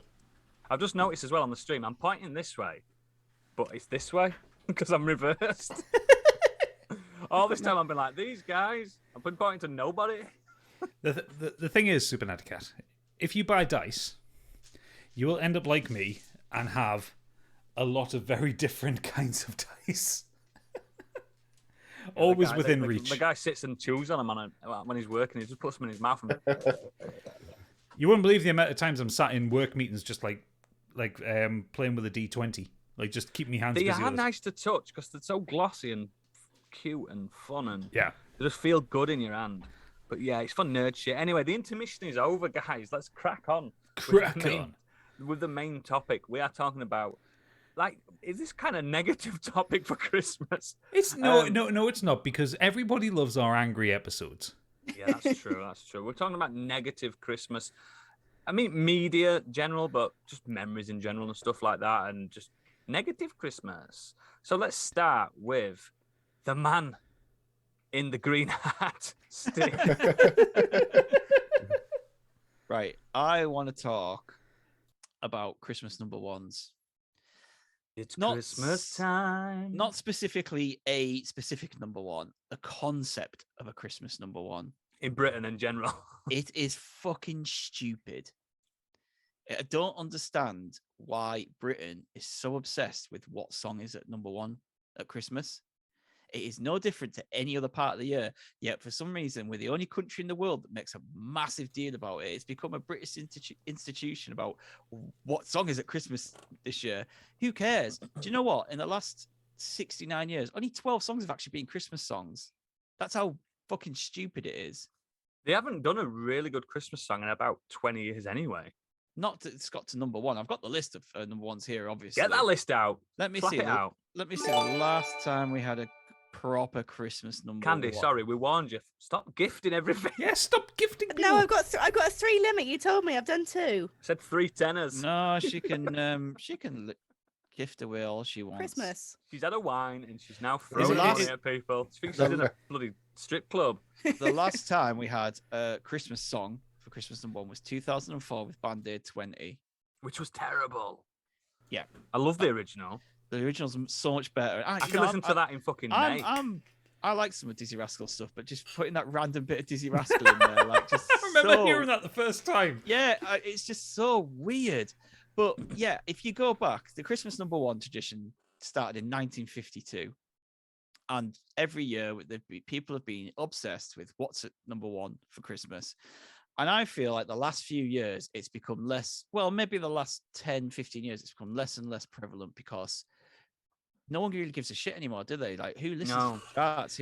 Top of the Pops doesn't even exist anymore because I think people just stream the songs they want and don't care about what's on the radio anymore. I think a lot of people got pissed off with the whole Christmas number one thing when it became the whole Pop Idol X Factor thing, and it was basically every year was the Christmas number one was effectively bought. Yes. Yep. So 2005 is when that happened with Shane Ward. That's my goal. Fucking Shane Ward. We then got Leona Lewis, Leon Jackson, Alexandra Burke, and then the British public got pissed off and said, "Can't believe it took them that long. Enough is enough. We are sick of this manufactured bullshit being Christmas #1, and they decided to get Rage Against the Machine to #1. And keep in mind, this was before streaming was counted. So the Great British public, that's the best thing they've done in a long time. Yeah. Collectively, as the public, is that we got together and we said, the Christmas #1 is bullshit. X Factor is bullshit. We're going to put something at #1, which is going to upset all the grannies, going to upset all the British fucking... I don't think it was specifically to upset the grannies now, but I think it was just because it had the line that, But it fuck will, you, I though. won't do what you tell me. Exactly. It will upset the grannies because I played it for my mum and she was not happy. Yeah, my mum was the same, mate. She was like, it's not Christmas, is that? He's swearing. But if the Christmas #1 was thought out for, if it was a Christmas song every year, I might feel a bit different. But it isn't, and it's just a random song, whatever happens to be there. But everyone seems to make such a big deal about it. Oh, it was Christmas #1. It's like, okay, it's Ed Sheeran with Perfect. Does anyone know that? No. No. Does anyone know what the one before that was? The one before that. Slayer, Rain in Blood. The last one that I could remember literally was Matt Cardle, which was the X Factor one after Rage Against the Machine. Hey, I don't even know what that is. Exactly. But sometimes it's okay because you get the charity ones, the Justice Collective, which was the Hillsborough one. I like the charity ones. You can't argue with that. The Lewisham Greenwich NHS Choir, fine. Yeah. They're trying to raise money. They're using the Christmas #1 as a thing. But for those people who actually purposely release their single, like the X Factor did, to specifically have it at #1 on Christmas, can get fucked because it is just a #1 spot. It doesn't matter. It is not a thing. It is not what. No one bangs on about what film was at Christmas at #1. No one bangs on about what book or fucking TV show got the most figures. Who cares? It's just a number. You got to #1. Well done. The Christmas #1 is made to be such a big deal that it's just bullshit in my opinion. And it's so much bullshit now that the last 3 years have been won by a YouTuber. What? Ooh. They sing now. Lad Some Baby. do. What the hell is Lad Baby? Oh, Lad Baby's fucking awful. I Lad hate Baby him. is fucking terrible. What does that and mean? So It is basically a guy and his wife created this. They're just the YouTubers. it's like oh, a blog, yeah, vlogging and stuff. it's like a jokey reality vlogging thing. It's mostly the guy going, "Oh, how shit is it to be married and have a kid and shit like that." Oh, I like him. But they No, you relate to him. Yeah. they spend so much time bigging this up and doing it. Go and stream our stuff. Go and stream it. And because streaming now obviously is a part of the charts, it's easy to, when you've got millions of YouTube subscribers, it's easy to get those figures now. So they've managed to get Christmas #1. One song was about sausage rolls. Really? Yeah. What do you mean? Yeah. That's not a Christmas food. It's called I Love Yes, it is. Sausage What's wrong Rolls. with you? Yeah, it was I like love it- sausage rolls. I think it was done to I Love Rock and Roll, but it was I Love Sausage Rolls. Oh, that's cool. love So- sausage rolls. Don't Joan stop Jett. me eating. We built this. Yeah. We built this city. Like that's the last 3 they've done, and they'll probably get it again this year. But I don't like that. I just hate the concept of a Christmas #1. And there was that one time when Mad World got to #1 with Gary Jules. Oof. Oh, the And- Tears for Fears. Yeah, that was a depressing And- Christmas. I was absolutely gutted that got to #1 because the song that it was going up against was "Stan" by Eminem. That would have She's been an amazing gonna Christmas wonder #1. why. I would have fucking loved Stan to have been a Christmas #1, and they didn't know which one was going to be Christmas. I remember this. They didn't know which one was going to be Christmas #1 because they were so neck and neck, Mm. and they made a big deal about it. And that's when I kind of cared about chart music. But I just had this. I just would have loved to have gone, "Hey, Mum, do you want to listen to Christmas #1?" And it's a rap song. about a depressed, suicidal guy obsessing over his eye, and then ends with him killing his pregnant wife. That's Merry fucking Chri- wild. Merry Christmas, everyone. We Two do absolute bangers, though. have. Oh, a- yeah. an Also, actual- also, it was that year. So Mad World was Christmas #1, the same year that The Darkness released a Christmas song. I'm like going the to be Bells talking then. about Yeah. that later. It's a banger. That don't fucking start. Yeah, I've already heard the other ones she's going about.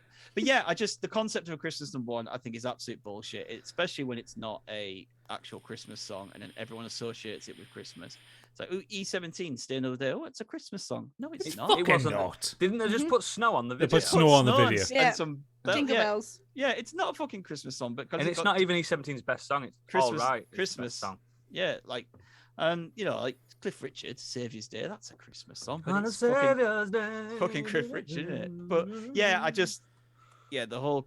That's it, really. I just want to rant about how stupid I think the Christmas number one is, On that then, and just how on a- much people put into it and think that it's actually Oh God, yeah. a proper deal. Okay. I mean, it's British institution, isn't it? That the Oh, DJs say. Actually, I've got some facts. Actually, if you want me to go with it, some of them. I was going to ask actually everyone's favorite Christmas song. Just while we're on that, so I'm going to start with Gadget. What's your favorite Christmas song? Put you on the spot. I've put you on the spot.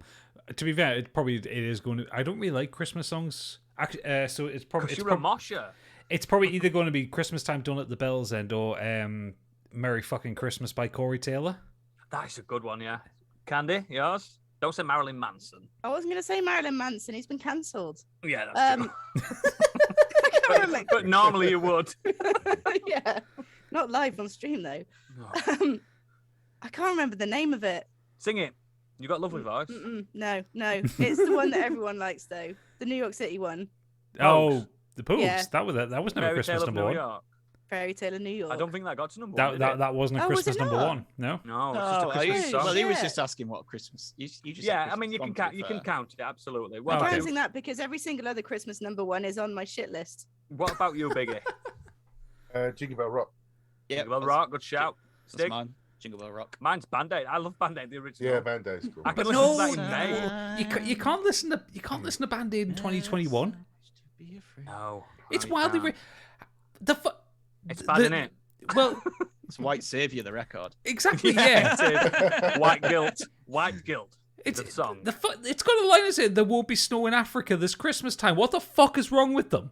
I mean, there is. There's, it snows in Africa quite a lot, actually. Yeah. Do they know it's Christmas time? Yes, they do because they were colonized by Christians. Can you remember when Seal sang "There won't be snow in East Africa"? He had to put the East Africa bit on it. Poor dead Seal. It's not dead, but yeah. Anyway, I'll finish off with this. Go on. with Give me your how, facts. I've just lost my page of facts, so I can't do that. Anyway, You've lost your page of facts. Oh, I've no. lost my page of facts. But we've had They're all Christmas dead. Christmas number ones from Bob the Builder, No way. Mr. Blobby. That's a Oh, good one. banger. That's a good one. Friend of the show. Blobby. Yeah. Force of nature. The Beatles has the most Christmas number ones with 4, Yeah, I can believe followed by the Spice Girls with 3 and Cliff Richard with 3. that. Two Become One's a banger. The Spice Girls had 3 in a row actually. Yeah, They did, yeah. Oh, and Lad Baby, they have 3 as well. What the Jesus, I've never even heard of So, Lad so Baby. Lad Baby is up there with Cliff Richard, the Beatles, and the Spice Girls for Christmas number ones, and that's why it's Ridiculous. fucking bullshit. Next, If this were Room 101, I'd put it down for you, mate. Absolutely. My favorite Christmas number one fact is that Iron Maiden wanted to try and get Christmas number one and realized they never would, so they released "Bring Your Daughter to the Slaughter" the week after Christmas and that's their only number one. It's a good song. Yeah, I like that song. because it was "Saviour's Day" by Cliff Richard was the Christmas number one that year, 1990. because grannies fucking love Cliff Richard, and they love the Christmas number one. That's not even his best song. We all Not know even his best so Christmas why. song. Oh, do you remember when he did the Lord's Prayer to? Yeah, Our Old Lang Syne. Father, Yeah, who art in heaven. he tried to get that to number one, didn't he? That What a was prick. 1999, wasn't it? When everyone thought the world was ending. Just let Cliff do a song. Robotic Monkey No Cliff has not been cancelled yet. Yet. No, he hasn't. No, he hasn't. Cliff. In a world where Marilyn Manson's been cancelled, but Cliff Richard still runs large. And This is a good boy. and Good boy. Monk's Boy is exactly right. Pink Floyd have had a Christmas number one.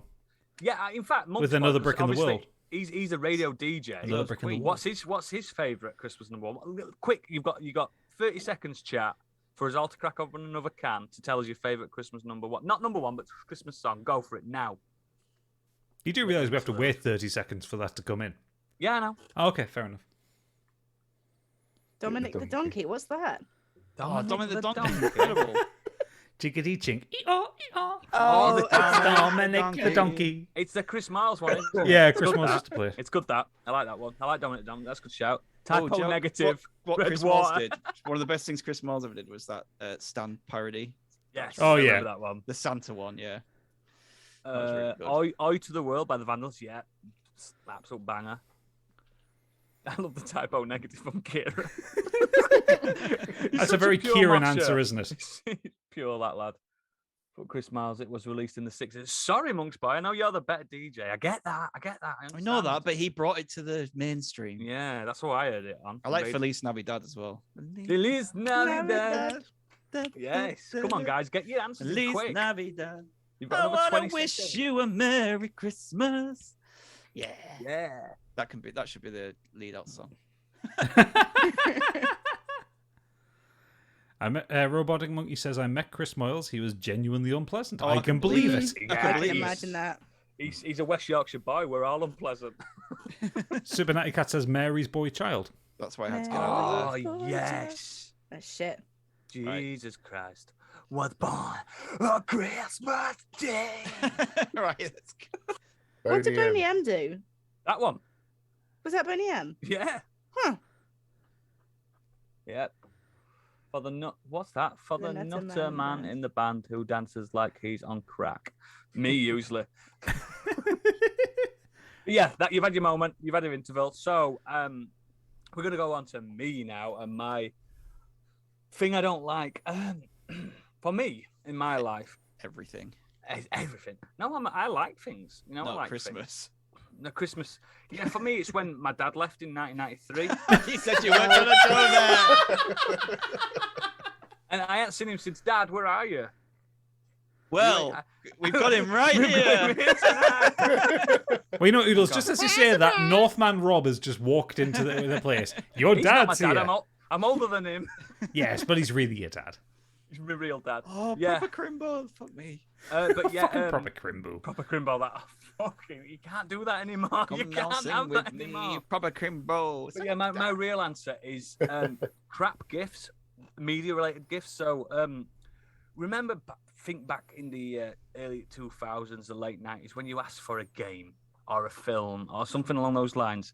I've got an anecdote. So my nanny, my grandmother, rest in peace and all that nonsense. She's Retired? dead.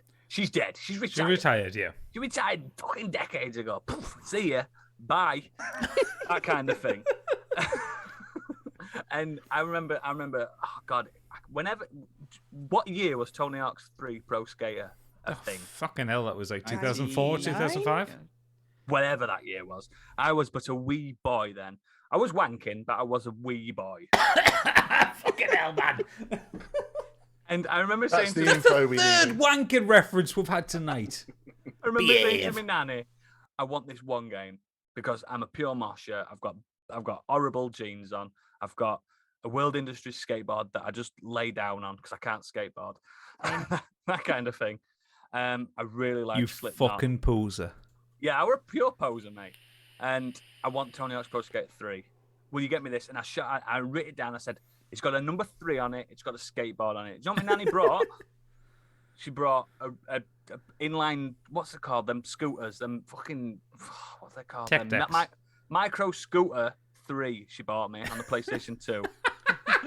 So, Micro Scooter 3 is a terrible game, and I've tried to Google search it. It's not even there. But I've got it at my aunties. I've got the physical. It's probably worth about $9,000 now because it's so rare. She got it from Skegness Market. That just shows you, doesn't it? How much effort. Fucking nanny. God, Jesus, I'm glad she's retired. I'm joking. I'm joking. Okay. Rest his soul. Are you talking? Are you talking like Razor freestyle scooter? Maybe, yeah, but it's number 3. Number 3. And it was fucking garbage. It was hot garbage. And then a few years later, I'm asking my mum, I'm like, I need Metal Gear Solid 3. I need Metal Gear Solid 3. Oh my God, she turned up with Mission Impossible. I was just, what? How can you get this wrong? I said it's got a green man on the front with a gun in his hand. Little did I know that Mission Impossible had a bit of a green man with a gun in his hand. It did very much so, yes. Oh fuck! I was fuming. You meant, and you've got to do that fake. Oh, Mission Impossible instead of Snake Eater, one of the best games ever made. Oh, yeah. I'm generally glad that my parents, as clueless as they are when it comes to games, They just like, made you write these it down. are the people who bought me Mortal Kombat 3 Ultimate Edition when I was like 9 or something. Monk's Boy's right. Microsoft Explains a 3 lot. had a shit soundtrack They had to it. they bought my brother GTA when it first came out, and he was not 18, but they always got the one we wanted.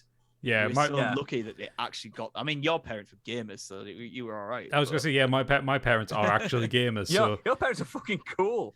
Yeah, and the last one that my nanny got me, I mean, this was the year she died. Actually, she died not long after Christmas. And she did you left murder me... her? No, I didn't murder her. forgetting your Mission Impossible. Did you get the no. receipt? No, I said to her, I need this game. It's called Shadow of the Colossus, right? It's in a cardboard box, PlayStation 2. You can't get it wrong because there's no fucking game called that. You know what my nanny brought me? 2 weeks before she died? Shadow of the Colossus. She fucking did it. Hey, Oh, nah, redemption well arc done, for mate. Granny. And then I killed her.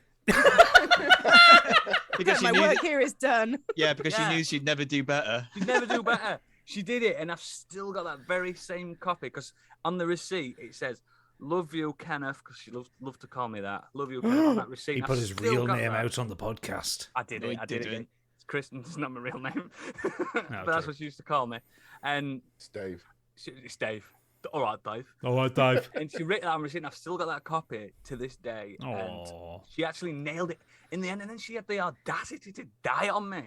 You know what I mean? Pip- She Pip- could have been a banging Christmas day year after, something like that. Pip Don't sa- worry, she Pip didn't says die in it a was her- horrific accident or anything like that. It was she wasn't well. We knew this. She Pip- knew this. Pip says it was her final quest to top the game mountain. Yeah. I think it was my nanny that turned me into the pro gamer that I am today. And yes, You're guys, a I'll admit gamer. it. It's Christmas. I'm a pro gamer. I'm professional at this. You guys pay me to game. But yeah, I just remember all these crap shit that people used to get. I remember telling my mum years later, I want Blade 2 on DVD, please. She got me Blade 2 on VHS. How can you get that wrong? I don't even have a VHS player. How do you fuck? It's like, what the fuck is wrong with these people? Like now, my kids ask me for things and they get the exact right thing that they've Right. asked me for. I I'm so think- cool as a dad. I Look at think my that- hair. I think I may have mentioned this before, but for those who probably didn't listen back then or those episodes are lost. My brother-in-law, the best present he got from his grandma, the year we were there and around the house, and he opened it up and it was a DVD. And you could see it was a DVD because of the package. Yeah. He opened it up and he pulls it out, and inside it is a Twilight DVD. Not an actual Twilight DVD though. So it's not the Twilight the film. It's not the making of Twilight. This is called Twilight in Forks: The Saga of the Real Town. Oh God. DVD about the town that Twilight is set in. Some boring town in Washington. And he picked it up and he's like this, and he had it. He's like that. He's reading that. And he just goes, "Oh, thanks, Grandma." And he just looked over at me and Kate. He looked over at me and Kate, and we were absolutely howling like that, like, actually biting our knuckles, trying not to laugh. And his uncle was like, "What's wrong with it? What's wrong with it?" And I was just like, "Sure." Like she went out the room. I was like, "What do you mean? What's wrong with it?" Pips Look just at said in the fuck- chat she'd watch that. Yeah, watch that. I mean, she's a proper Twilight slut. What is the name for the collective term Yeah, of but who- Twilight fans? Twihards. An arsehole. Wankers. She could run upstairs and beat your fucking ass. Don't Probably, fucking annoy yeah. her. But that it was just that was. He never expressed liking Twilight ever. Nobody's ever expressed that And- bad on Pip, clearly. And it wasn't. And it's the fact that it wasn't even the film. It's she's the movie of the town it was set in, and she'd clearly just seen the word Twilight and thought, "Oh, Jacob would like that."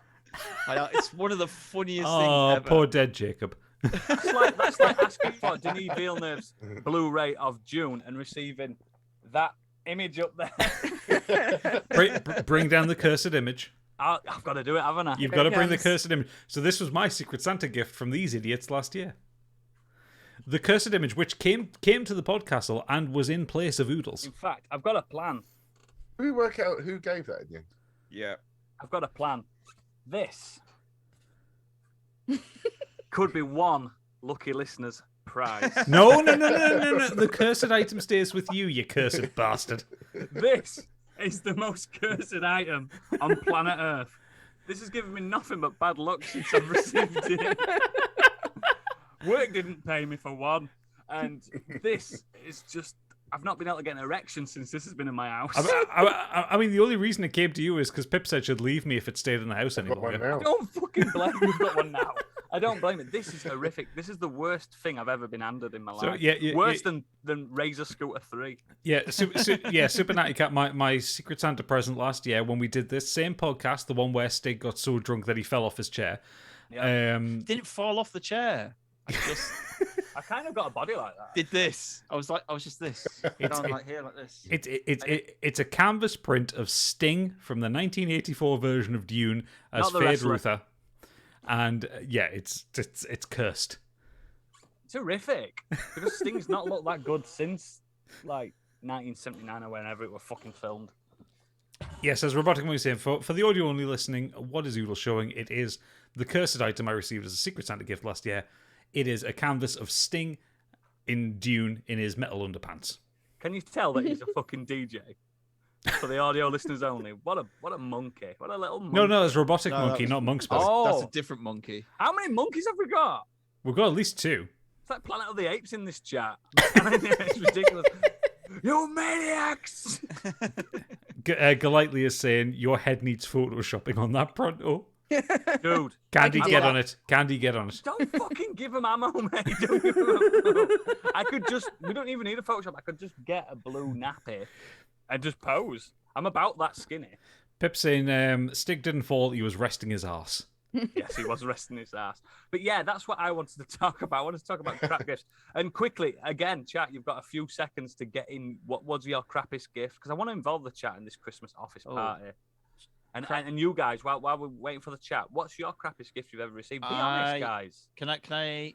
It's cheap. World peace. It's a because it's a It never birthday one. happened. Yeah, do it. Birthday's fine. Birthday's fine. This is the first mobile phone I got. Uh-oh. My brother was rocking the best Nokia you could get. 3210? Yeah, about that at the time, or maybe the 33. The upgrade. 33 was technically 33, better. yeah. So I was like, I want a Nokia. I'll settle for the 32, the one before. I was like, the one I don't want is that really shit Ericsson one with a massive aerial. Yeah. You see where this is going? See where it's going.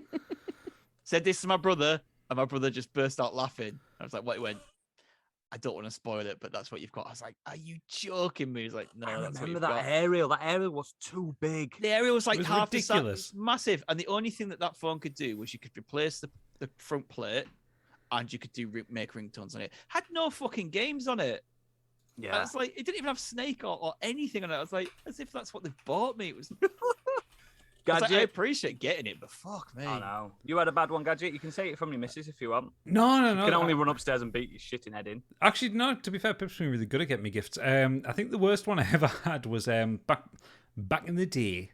Probably Back like in 2010. when the world was black and white. Back in the day when everything was doing the mines. It was about 2010 when I was working in call centres. And I used to carpool with this lad. Just because we both lived about 2 streets from each other, just saved petrol. All done that. Yeah.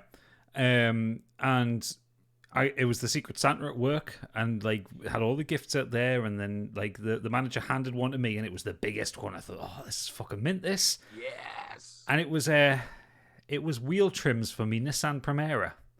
No. No. For your absolute granddad mobile. Because about 3 months earlier, like I'd been sideswiped by someone and cracked one of the rear wheel trims, so I'd just taken them off because I didn't want to be driving with 3 of them. And it was a shit cheap car, so I thought, I'm not fucking spending money getting new Nissan wheel trims for this. He'd gone to the fucking garage and bought me a tenner's worth of wheel trims. Oh, not even Alfred ones? No, not even Alfred ones. It was ones from the fucking Esso. That's kind of thoughtful, though, at least. No, it's bollocks, Candy. It's Fucking bollocks. Horrible. Candy, what's your worst gift? I've got 2 shit ones, actually. One of them also was a Secret Santa. And I spent ages trying to choose my gift for someone. And then I received a electronic hamster and a ball that just kind of ran around. So that was shite. But that's pretty shit. The worst gift I got was and it wouldn't have been a bad gift, but it was a electronic BB-8 that I could control with my phone. Oh, they were amazing. I like them. I opened it, but there was no BB-8 in the box. Oh, it was a copy of just the box. Oh shit! Actually, Super Natty Cats put a very similar comment in there. She said, "An empty My Chemical Romance album. The disc was missing because the teenager who served my mum an MVC, do you remember that? Forgot to put it in because the CDs were behind the counter in Newport because of the shoplifting." When Natty was a young girl. I mean, at least she didn't get a My Chemical Romance CD, though. Yeah, that'd be worse, wouldn't it? Biggie, what's yours worst gift? It was a Commodore Amiga. Shit, wasn't What's it? wrong with an Amiga? I had an Amiga. They were amazing. Crap. Absolutely nothing. It was brilliant. The fact was that we opened it a few days beforehand. It was one of those gifts that you can have before Christmas because I was so excited. Yeah. So me and my brother were checking it out, and he knocked his cup of coffee over it and had to send it off to Commodore to get sorted. And it took shit. Back in those days, probably a couple of months before I got it back. Still there now. Shit, waiting for it. So, wow. Yeah. Right, let's jump into the chat now. Let's see Do what. you know what happened So- to me? One stick. Similar thing. I got the Red Ring of Death On the week before Christmas, and I knew I was getting Mass Effect. Oh no! Fucker! Whoa, you poor little bambino. Luckily, my sister-in-law's brother was aware and said, "I don't need my Xbox, so if you want to borrow mine, you can plug your hard drive into it." And he is the real Commander Thank Shepard. fuck! Imagine being opening Mass Effect on Christmas Day and like, I don't have an Xbox to play this on. So, going into the chat, go. so we've had Super Natty Cat. Nose Jam said some of those rainbow colored skateboard knee and elbow pads and a yellow helmet. I've still got some. I wear them for, So Pip has told me the story multiple times, but with one of her previous boyfriends, he didn't really know what to get her for Christmas. So she just passed a driving test. So he bought her a Haynes manual for a Ford Fiesta. You can fuck off. So she knows how Christmas giving then. She knows how to change a filter on a fucking... No wonder he's an X. That is fucking shit. I'm telling you now, Gadget, if you ever come into our little command center on Discord and say, I need to get Pip a present, I'm definitely going to say a Haynes manual from now on. Fucking up. Pips chose violence this morning. Biggie is so old, the worst Christmas he ever had was when his neighbour Tiny Tim died. You boy! What day is it? What day is it, sir? Wow. Jeez, Ebenezer Big. Well, it was actually when Jesus died, but then he came back, so it was all good. I think we've got a raffle going on in the chat. Yeah. Robotic Monkey says we had a raffle instead of a bonus at work this year. Robotic Monkey, your fucking employer's terrible. Someone got a PS5, someone got an Apple Watch, someone got a 58-inch Samsung TV, Oh, no. someone got the top-end Bose headphones, I got a laptop bag. It's a raffle, mate. But look at those raffle prizes. I'd rather have the Raffle prizes fucking at my Bose. work were like a bottle of gin and a pack of biscuits. Right, Yeah. Candy, you're cut off from giving subs. That's your it. third. I've done my 3. Yeah. Maybe Sorry, one guys, more. if you're not subscribed, you're not getting a free one. We get paid for her spending her money. It's fine. What? I'll keep doing it, darling. Keep doing it. I know, but if she keeps spending her money on us, then the cat's not going to get fed the fancy feast and the cat's going to kill her. The cat Oh, will always yeah. get the fancy. I will starve. I had a present from Kate once where I ended up upsetting her with my response. Oh, no. With your Yes. what? With his response. Oh. Not anything else. So we've got a copy of. I like Cluedo, so we've got Sherlock Cluedo. It's just a Cluedo game. Yeah. And one year, because she knew I was like really into Cluedo. Game of Thrones, she didn't get me. She was It's going got you season 8. No, she was going to get me a Game of Thrones like board game, and she got me Game of Thrones Cluedo. I opened it, and my first words were, "But we've already got Cluedo." Oh, dude. Oh, that's your wife. Yeah, it just came out, and I was like, Oh, mate. You horrible bastard. You were washing pots that evening, weren't you? "Yeah." But to be Does honest, she do you get you Cluedo every year now? Do you want another thing? Yeah. It's still in cellophane wrapper. Fuck. I How love long how you're ago? whispering as well. 3 years now. Oh, 3 years! we have to do a live stream of playing that, don't we? Because we've already got a game of Cluedo. Dude, shut up. But it doesn't matter. It's the thought that counts, and you should accept the present anyway. I think Stig's a horrible bastard. She hasn't read my message, so I think she's probably Anyway, asleep. let's move on to Biggie's. Have we went chatting about you yet? Have we, Biggie, about your main topic? Oh, so you're We've left all him in the for- dark. Have you all got pens and paper with you? No, Get because it it's now. 2021. Can we just? I need to roll back. Sorry, sly reflex is coming quickly at the end. I got sugared almonds from someone multiple years, even though I have a nut allergy. Somebody doesn't like slide reflex. So, Sly, do they know you have a nut allergy? Yeah. Surely If they have it's a no work idea you thing- have a nut allergy, that you can't kind of argue. But yeah, if they knew it, then they're trying if to it's a kill work you. thing, you have to declare that to everyone at work. Surely they know. Wow. Right, You sorry, told them Biggie, multiple go on. times. Okay, they're trying to kill you. So has everybody got a pen and paper? You can make notes on On the anything phone? you want. Can I Up do to it? Can I do it on my Tesco mobile? I'll iPhone do it. 12? I'll do it on my Modern Escapism notepad. Available from Modern Escapism shop. Before you if you start- go to www.modernescapism.co.uk, you'll find a link to our shop. On there, you'll find things like this notepad, or this hoodie I'm wearing, or Or this this coffee T-shirt mug. that I'm wearing. that T-shirt. Yep. Or a sticker of before you Biggie's start, head. Biggie, we're gonna have a There's a quick. cap and a bag there. We're gonna have another quick intermission because Daddy needs a piss again. Oh, my He's broken God. the seal. Oh dear. Well, to be Costume Yeah. change. Costume change. okay, be right back, everybody. I should go as well then. Oh, Fucking well, that's hell. awkward. What would you do if I left now? I'd have to entertain the stream all by myself. Well, see ya. I just realised that I look like Santa in a call centre. I'll just sell the wares. So while we wait, we've also got this Modern Escapism. This is a vest. It's really comfortable. It really shows off your muscles. Look at that fine work there. That Candy, look, Candy drew that. Look at that. She drew that. She Absolutely banging. set up the shop. You could get that across your chest. Look at this hoodie. Really comfortable. Oh yeah, you can get kids sizes. If you want to get on there and get your kids something for Christmas, love a Modern Escapism hoodie. If you like cozy, warm feet, you can get a Modern Escapism sock. Look at that. Look at that sock. That is amazing. And finally, what we have on show for you tonight, if you want to carry your shopping with you, then you can get the Modern Escapism tote bag. Look at that bad boy. That is what you need to carry your shopping. Represent the pod while you shop. And if you need a phone, come see me or Go Lightly at Tesco Mobile, Oh, and you can get a really good deal. I just filled time by selling everything. Perfect. I'm sure Adam's. It's Yes. like, oh my god, this is like QVC. I'm going to check our Redbubble later, and if nothing's sold, I'm going to be really sad. Dude, guys, if you're on Vodafone, if you're on EE, if you're on O2, if you're on any of the other networks, you're doing it wrong. Get on Tesco Yeah. Mobile. I'll give you all a code. Stop trying to sell to our audience. Daddy's drunk. More people need to buy stuff. Get the Yeah. Modern Escapism. Get it everywhere.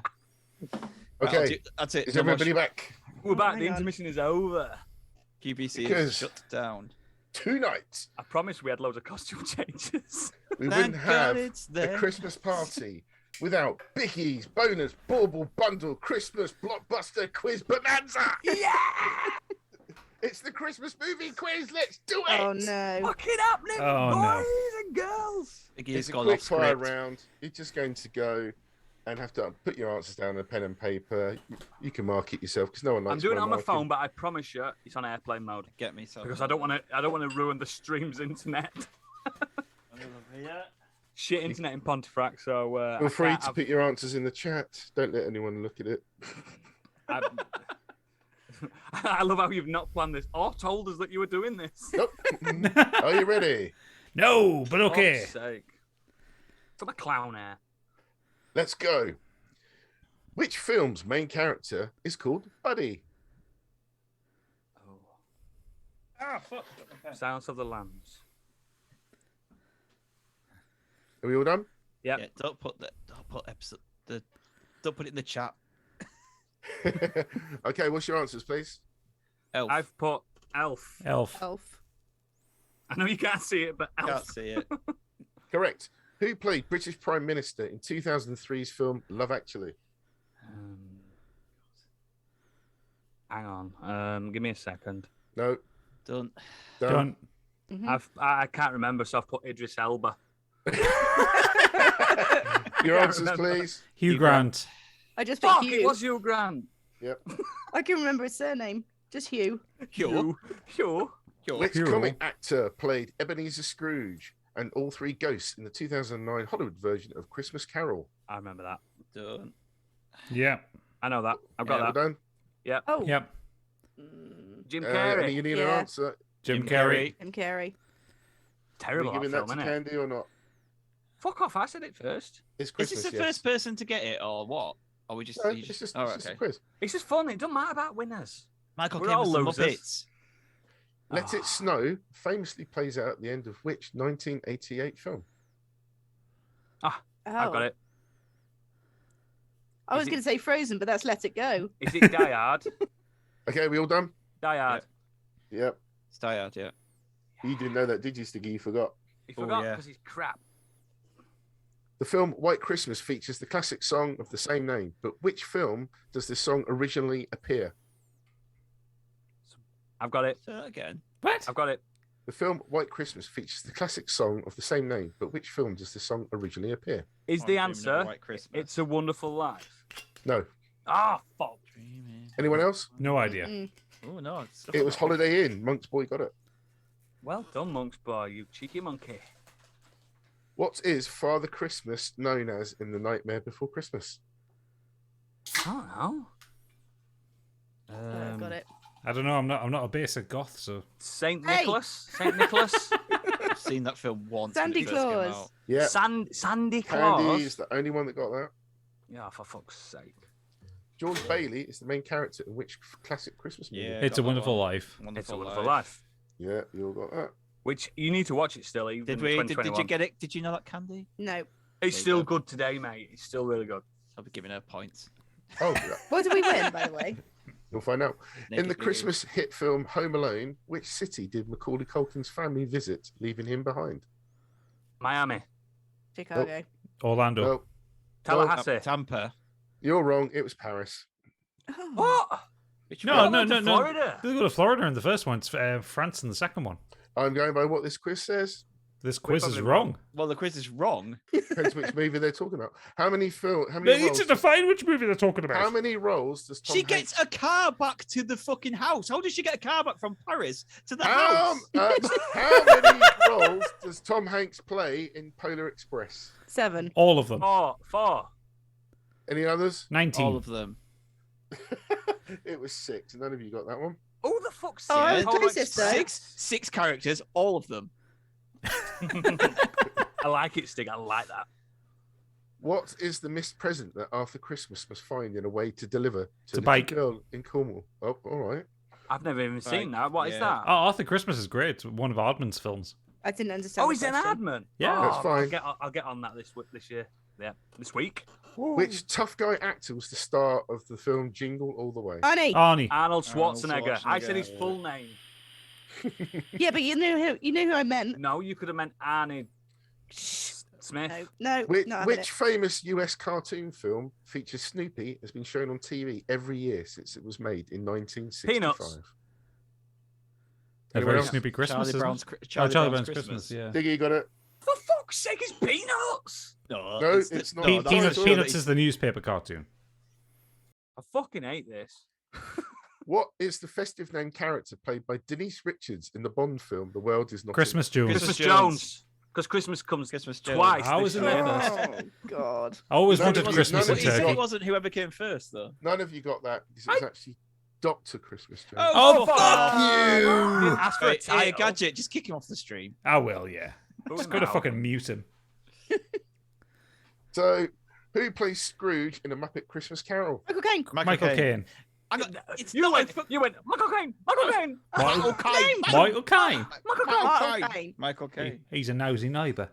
Which You there? What day is it? Which 1982 winter animated film is only 27 minutes? Snowman. long? Yeah, so he said it wasn't a first come We're first walking in guess. the I don't I know know, I'm what just we're making doing the here. rules as I go along. Which legendary Hollywood actress and former child star played Esther Smith in the 1944 Christmas musical Meet Me in St. Louis. Sandra Bullock. Shirley Temple. Julie Garland. No idea. I don't even know who Shirley point for Temple is. I Gadget just for said being- it. Point for Gadget for being honest. It's a drink candy. Christmas comedy Trading Places is about a wager between rich men forcing a stockbroker and homeless man to trade lives. How much is the bet for? $1 $1 million. Any more? No $2 idea. million. Never seen it. No, $1. Oh, Stiggy changed his mind. He's correct. Is it $1? It is. Oh. Which British actor plays Santa Claus in the 1994 remake A Miracle on 40th Attenborough. Street? Richard Attenborough. Richard. Sir Richard Attenborough. Sir Richard Attenborough. Eddie Attenborough. Yes, you'll get points for that. Well done. If he's writing points down. Complete this line. How the Grinch Stole Christmas. Blast this Christmas music. It sounds shite. You cunts. Is that his first C-bomb? First C-bomb. The well-known, you're a mean one, Mr. Grinch. You're a cunt. Candy gets a point. Oh, for- yeah, give her a point for that. In the A point for romantic Flair. comedy The Holiday, Cameron Diaz swapped home with Kate Winslet and falls for her brother, played by which British actor? Who gives a Jude fuck? Law. Jude Law. Gadget gets a point as well because no one gives a fuck, really. That's my favourite Christmas If this is how movie. we get answers, I'm just going to go, oh, well, fuck me, of course it is. And you get a Your, point for your that. Well track done, record Stiggy. of films. A bonus point for Biggie, Stig there. Biggie, just to let you know, I find you very attractive. And a bonus Thank for Oodles.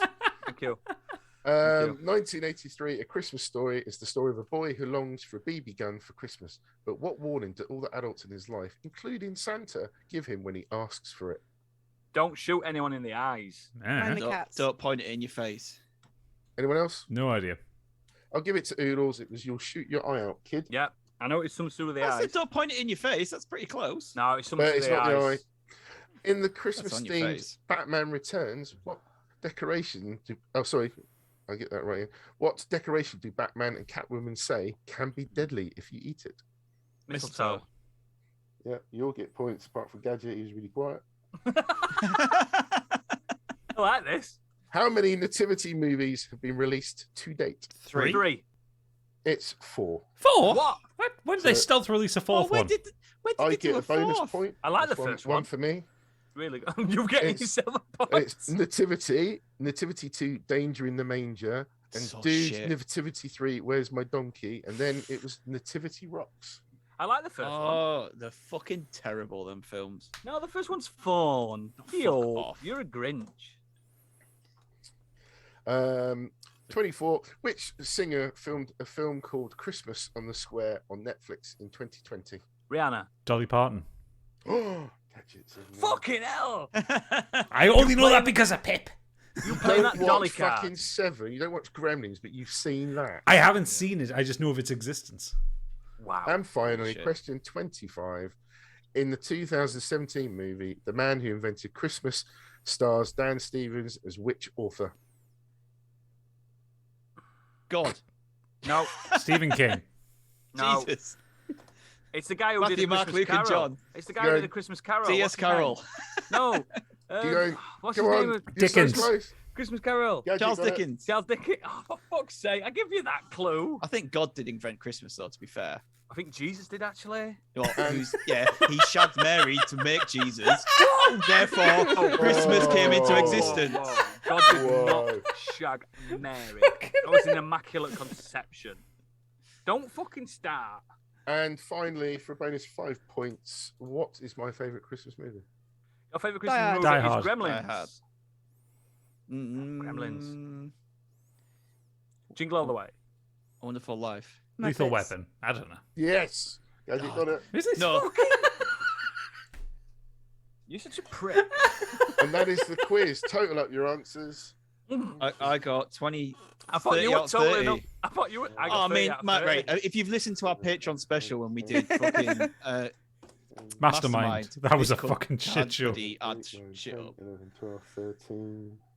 He's the worst quiz master 1, in the 2, world. And while he's counting Well, this, I'm going to exactly. have another costume change. Do you know what? 12, This actually fits our bad 3, Christmas 4, media. 5, 'Cause that 6, was 7, terrible. 8, 9, 10, 11, 12, 13, 14, 15, 16. Okay. Rules just And the went out winner- window. quite clearly are our listeners. Merry Christmas. Fuck you. Fuck you. What was your actual you. subject though? This is a Christmas movies. Oh, Shit. enough. What? That's how are they bad? They started naming really good. No, his subject was that quiz. His subject was the quiz. That's it. Monk's boy's just giving you the finger there, Biggie. Did you have fun? No, Yes. it was No, I traumatic and painful. Because everyone knows I'm competitive. I like to win. There needs to be rules. I know, and now I'm having my fun. I Can't promise handle loads of when you costume make changes. shit and it's up on the happening. spot. I've got so many Christmas clothes. Also, incidentally, if you scroll back up the chat, Monk's boy trying to answer these questions while he's pissed is hysterical. He's pissed. I'm fucking It was an steaming. emotional roller coaster, Nimrod. That's an awesome hat, Oodles. Where could you get that hat from? From Modern Escapism shop.net.org. Fucking useless. Go to modernescapism.co.uk and click on our shop, and you'll find a link to that hat. Yeah, please don't give your money to a different website. Do you know when I wear an hat this way? It's always Fuck like, me.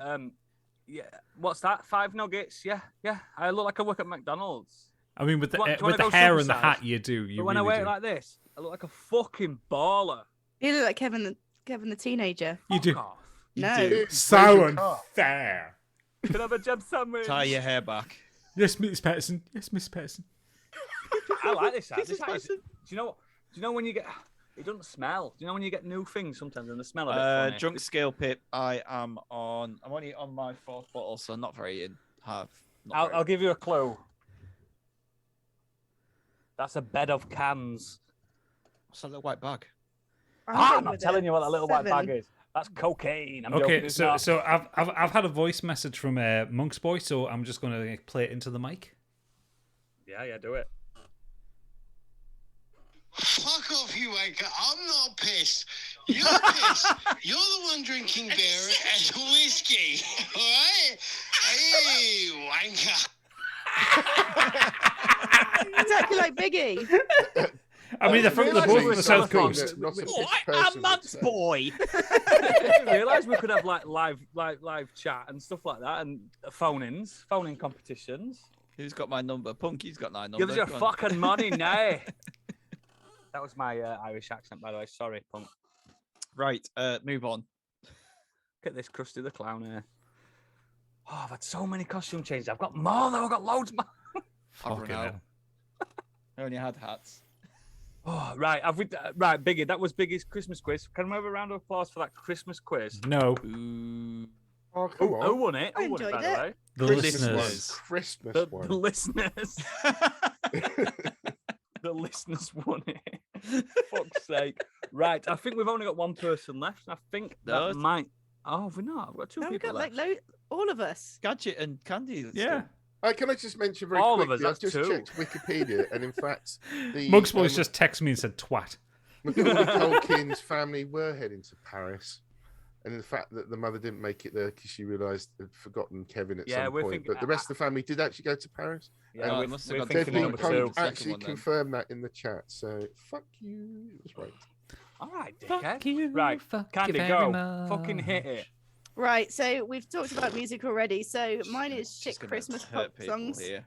Shit, Gonna hurt people here. shit Christmas pop songs. Right. I'm coming for all of you. Is this fucking anything buckle to up. do with me ragging on Adam Sandler at all?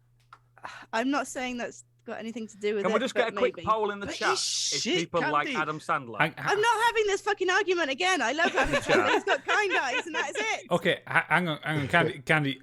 You're talking about the music now. Do I need to play the pick of the pops? Yeah. Yes, do you it. do. Right, no, well, in a minute, I'll tell you when. Oh, okay.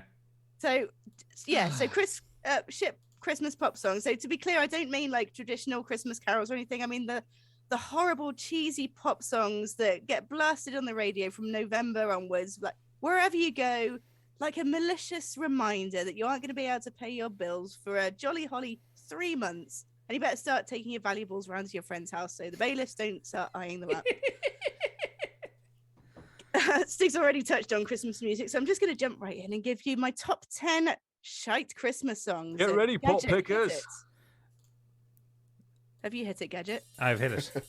Okay, so At number 10, we've got Backdoor Santa by Bon Jovi, which is a cover of Clarence Carter, 1968. And the sort of Bon Jovi smashing my back doors in dressed as New Jersey hell metal Santa fills me with dread and takes me back to a darker period in my 20s. Essentially, it's a song about him coming around and keeping your missus happy whilst you're out. Song about double denim. Oh, dem nom dem. At number 9, we have Jackson 5, I Saw Mummy Kissing Santa Claus. Now let's set the scene. You're 8 years old, it's Christmas Eve, and you're all tucked up in bed waiting for Santa to arrive. You hear a jingling, a small ho ho ho, and a thud on the roof. You creep downstairs so you can peek at old St. Nick dropping off your presents. And what sight are you greeted with? He's nicking your ma under the Christmas tree. Absolute homewrecker. Christmas is ruined. It's his dad dressed No, as listen, Santa. look, right. I know that it's actually the kid's dad, but the kid doesn't know that. And at It's best, Michael Jackson's abusive father. Listen, at best, his parents have a Santa fetish. You're telling me you don't have a Santa fetish? I didn't say that. I'm not the one writing the songs. At number 8, Baby It's Cold Outside from Neptune's Daughter. Now, Neptune's Daughter is that's a a bit 1949 It's a bit rapey. A bit rapey, yeah. Bit. comedy. The song is a rapist absolute Christmas anthem. It's the lyrical equivalent of 50 no's and a yes means yes. I've got some choice lyrics here for you. So the first verse, my mother will start to worry. Beautiful, what's your hurry? My father will be pacing the floor. Listen to the fireplace for. Wow. So I really better scurry. Beautiful, please don't hurry. Well, maybe just half a drink more. I'll put Take some this for him records now. on while I pour. So he's already like spiking a drink. Then she goes on to say, what's in this drink? I ought to say, no, no, no, sir. Mind if I move in closer? At least I'm going to say that I tried. What's the sense of hurting my pride? Ooh. Oh, you're very pushy, you know. I like to think of it as opportunistic. Rapist. Ooh. Rapist, Ooh, rapist. I never even thought about that. That is fucking dark. It's awful. The Anyway, worst. pot pickers, on to the next. Number 7. Band-Aid. Do they know it's Christmas? Watch it. Rich white celebrities who refuse to pay tax write a shit charity song and all smugly pat each other on the backs, like knowing that they gave up a couple of their precious hours so that people who earn an average wage reach into their pockets to donate to charity. Not even earn an average wage. Number 6. So just before you carry on there, I do notice, because I randomly listened to Band-Aid recently, I'm pretty sure it's all men as well. It is all rich white guys. Well, tonight. The only women on it are like backing vocals. They're token gestures. Yeah. They're The not, jury's they're still not, out they're on not doing Bono. the main lyrics, are they? But they're there. It Yeah. is absolutely white guilt, the song. You can't deny it. At least, anthem, at the least the Christmas updated anthem. version did have, I think, women singing the lines. Yeah, they Although- had Dido on one of them. Although Oh, that was Bono- nice. Bono That was had, nice of them. Bono Get had to Dido on get it. his line in, didn't he? I'll only come back if I get to do the thank God line. Yeah, and he fucking over-egged it as well. You know, that's shite. Fuck off, Bono, you prick. Friend of the show. So at number 6, we have E17's Stay Another Day. We touched on it before. It's not a Christmas song. No. It's just a song that they previously recorded. They added jingle bells, and yet they roll it out every November. It's a Christmas anthem. They're my boys. Stay another day, fuck off tomorrow. That's a new Bond title. Yeah. Fuck off tomorrow. Oh, stay another day, fuck off tomorrow. I could see like someone like. Do you know what? I nearly tried to recount a contemporary artist then, and I just couldn't do it. It's like I could see Too much so and hooch. so. Who's popular now? Ed Sheeran. Ed Sheeran doing that Bond song. Oh, We had enough of I them in don't- Game of Thrones. I don't know new people. I know Billie Eilish just because of Bond. lazy eyelash. That's a good Bond song. She's good, actually, so move on. Nah, Yeah, but boring. you're trendy. You Steve, you're trendy. I hate her. She's a Next pop rude pickers. teenager. Number 5, we have Wham! Last Christmas. I can't fucking stand this song. It's even worse now that Whamageddon's a thing. It's basically like the Christmas version of getting rickrolled. And the reason I personally hate this song is the way he sings Gev. Last Christmas, I gave you my heart, but the very next day, I gave it away. This is a really specific reason to hate a song, and I love it. Easy Mode Again. John in the chat has just said so solid crew. Is that contemporary? That's not. That was 15 years ago. That is John Cheetham, so the old. legend that he is. Is he here? He That's must be John like, Cheetham. what, Easy Mode John. 6:30 in the morning in wherever he lives. But you're having to go at someone who can't pronounce a word properly. I That's can rich. pronounce words properly. Many other people Dune. cannot. Somebody give Dune. John Cheetham a fucking sub. Candy, give John Cheetham a sub. Do it now. All right, where is he? Where's he at? Easy I'll Mode come John. back to that. I'm doing my top 10. I don't for like fuck's sake. seeing people without subs. It makes me sick. I'll sub him in a Well, second. he should pay for it himself then, shouldn't he? Type bastard. His skin. He's got a baby to support. I will sub him for getting up early or late or whenever. he's Exactly, up. that's why he needs to Deadbeat, sub it deadbeat for punk, Oodles. book gadget. Yeah, book him. Book him. I agree. Anyway. Carry on, Candy. Sorry, with you, really. Continuing. Bookmakers. Number 4, we have The Darkness. Christmas time. Fuck Don't off, Ring the Bells. fuck No, off, that's sorry, amazing. I'm staying with that one. Fuck no, off, it's a banging It's not tune. funny. It's not funny though. Not Come on, funny. kids. It's just a banging tune. No, it's not a banging tune. It's not. It's a good It's- tune. And they It's managed to not, get the it's word shite. bell end into the top 10. You're just a fucking No, goth. but they didn't though, because the radio edit, it's "Don't Let the Bells Ring." So all you've got is a shit Christmas song. Who listens to the radio apart from Monk's Boys Radio? Bollocks. No, not having it. Shite. Number 3, Slade. Merry Christmas, everybody. It's just too loud. Please don't say it's Christmas quite so loudly. You're You're a a grown fucking man. Grinch, you. You're a Grinch. No, he's a grown man. Wind your neck in. That's Candy. It's on Christmas morning. Just plays. It's you've missed a Grinch song all day. Oh, she fucking turns up Christmas morning and listens to Coffin Fodder by Cradle of Filth.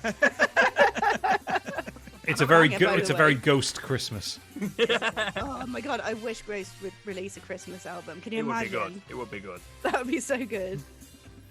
Anyway, number 2, buckle up everyone. Mariah Carey, All I Want for Christmas Is You. I think Pip's going to disown you as a friend. Absolute bullshit. Well, I know it come gets at me, over. Pip. I know it gets overplayed and it's overdone, but it's an absolute banger of a tune.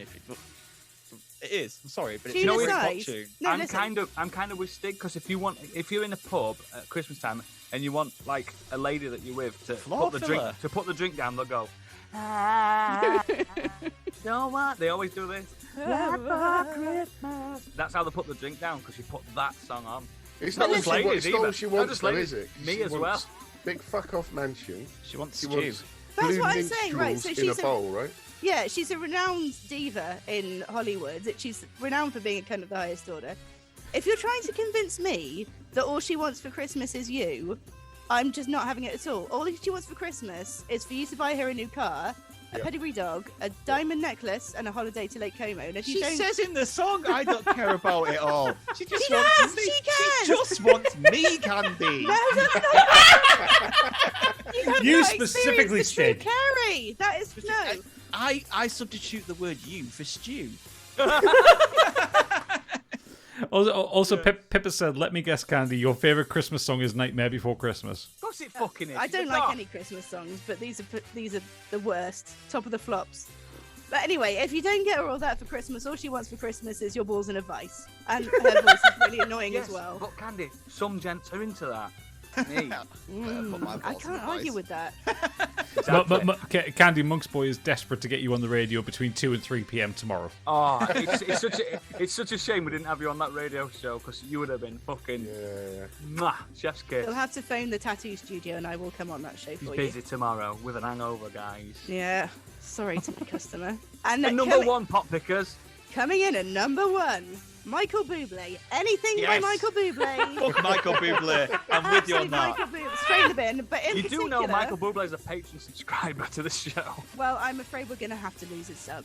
Oh, In dear. particular, we've got Santa Baby. So not only has he covered what also could be deemed quite a shite song in the first place, but he's changed the lyrics from Santa Baby to Santa Buddy or Santa Dude. Oh, you are fucking kidding me. Right, like what the Because fuck? he's too masculine to sing Santa Baby.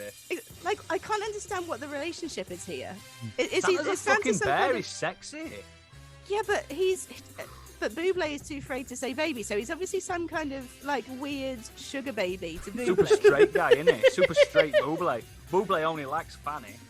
Yeah, but that's what I mean. What's the exchange here? That's an out of context one for you. What does Buble bring to the table in this? Look, this deal? Buble, I'm saying this now, live. Boy fan is lovely. I'm telling you, it's lovely. I agree. Well, that's getting sampled. Stig agrees. Boy fan is lovely. Also, Candy, you're playing with fire here because your work wife had said about 10 minutes ago, don't you dare trash talk Michael Bublé. I'm fucking coming. She knows. I thought Bublé was a goodie. Well, he might be a goodie, but he's I think still he a is. boring I think he's a fat-faced decent twat. guy. I I know he had a big fuck drug me, he problem, just I rolls think. out the same stuff Yeah, every I year. had It's like, that oh, it's thought. Christmas time now. I'll just pretend to be Frank Sinatra for another month. He comes out of his cave, doesn't he? Every October. They thaw him out. But do you know what? He just needs It's to like stay the frozen Thing. from now on. Yeah, it's like the thing. He Acid Pearl, simulates Christmas songs and sings them. Acid Pearl has added, I'm going to play Michael Bublé Christmas albums on repeat all day tomorrow. We have Alexa, so I'm just going to tell her to stop.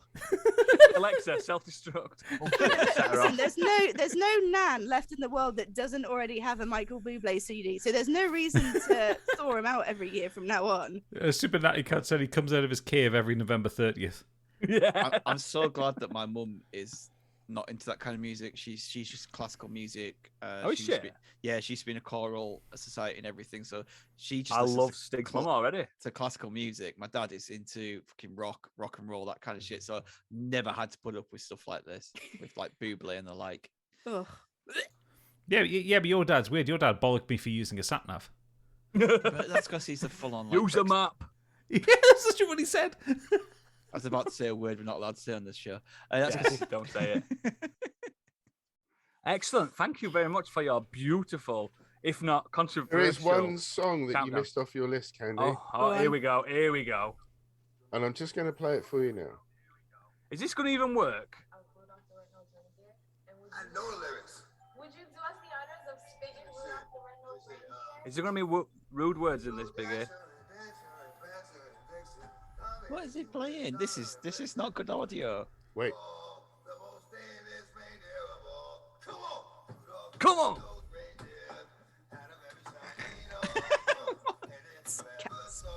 Cats. We are sorry, chat. I hate Ladies it. and gentlemen, that was DMX singing Rudolph the Reindeer.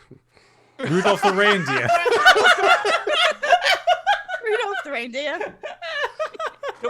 Right, this is the perfect point to have a can check or a drink check. How many speckled ends have you had, Biggie? It's generally Rudolph the Red-Nosed Reindeer by DMX. Yeah, but you've got the said Rudolph the reindeer. It's hip-hop street speak, isn't it? Candy, have you heard Christmas is Awesome by Ruben? No. Oh, push, Do I that's want? great. Do I need to? Poor dead. Do I No, need it it's in my not a bad life? thing. It's like a proper shouty Christmas song. It's great. Oh, excellent. Thank you anyway very it's much. cool. Guys, it's the moment you've all been waiting for. The chat is on tender hooks for this. It's time for the Secret Santa. No, it's not. It's it's time for not. me to fucking talk, you dickhead. It's time for Gadget to talk. I'm a dickhead. God, I am drunk. You fucking mortal. Right, okay. So, Gadget, this better be good. well, I'm assuming Deadbeat Punk is still in the chat here because Tenterhooks. I'm Sorry, blaming it's him my specifically reflex. for this one. So, I originally wanted to talk about the Christmas special. What do you As mean? in a As TV in show. this podcast. No, as in a TV show that plays throughout the year and traditionally has nothing to do with Christmas, but they do a special around Christmas. But then the more I thought about it, the more the rage filled me and I got that kind of bubbly feeling in my chest and I could feel my face getting hot. Because I remembered the Irish contribution to the Christmas special. Mrs. Brown's Boys. Dun, dun, We've talked dun. about Mrs. Brown's Boys before. I've never even seen it. I know it's Awful. what's his face, the guy that dresses up as a woman, isn't it? Brendan O'Carroll. That's him, and he's apparently really funny, like on stage. So, Mrs. Brown's Boys started as a stage show. It was Again, sorry, Punk, this is happening. yeah, almost like a kind of quasi pantomime thing, with Brendan O'Carroll dressed up in drag as Agnes Brown, the matriarch of a very large Irish family who were genuinely Catholic chaotic. Catholic Catholic That's not a chaotic. That sounds about the D&D best trope, way is to do it? it. That sounds about the best way to describe it. And and it was a TV series, and there were 3 series of it on the BBC. And it was made like the stage show, as in the actors interacting with the live audience that were there, like a pantomime. And that was kind of its selling point, quote unquote. It's like, they would make a joke and people would laugh, and then Brendan O'Carroll would turn, it's a man in a dress, that kind of thing. Just joke. Oh, it's so funny. Being very self-aware. And I remember seeing the first couple of episodes, I thought it was funny, and then I saw the 3rd episode and then went, oh, they have one joke. Yeah. But it's the one joke, man pretending to be a woman. Yeah. Is that the one joke? Yeah. Or occasionally maybe the hint of a second joke where it's a pratfall, but that's about it. Let me guess. Is the show full of on-the-knuckle innuendos? Oh, very much so. Very much so. But not in I've like... never seen it. No, not in that kind of like subtly acceptable way that like a Carry-On film would do. What channel is it on? BBC in this country and That's RTE why I've never seen it. and RTE in Ireland. Right. But so there were 3 series on the BBC, totaling 6, 7, about 18 episodes in total. Yeah. Too many, yeah. Yeah. And that ran between 2011 and 2013.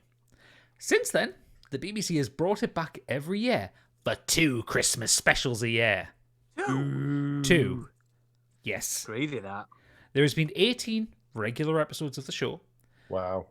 And 24 episodes for Christmases. What? Yes. Why do people like it? I don't don't get it. know. It's dreadful. It is And my literally mum the likes worst. it. I'm reading the chat and I'm. But trying to get- Biggie, your trying to get a mum's in her consensus. 80s. Clearly, there's something wrong going Yeah. there. I'm trying to get a consensus in Oh, the chat thanks. if they like it. Does Super Natty Cat like it? Because she's got bad takes. I said that. I said I bet she. Oh, did you? She probably fucking loves it. Oh, thanks for the gifted sub stick.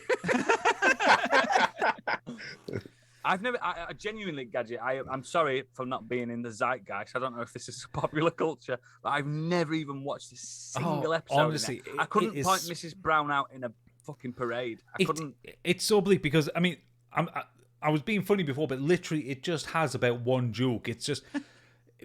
You know what made Father Ted funny? Yeah, just it being absolutely funny. Yeah. This tries to do that and misses completely. Mm-hmm.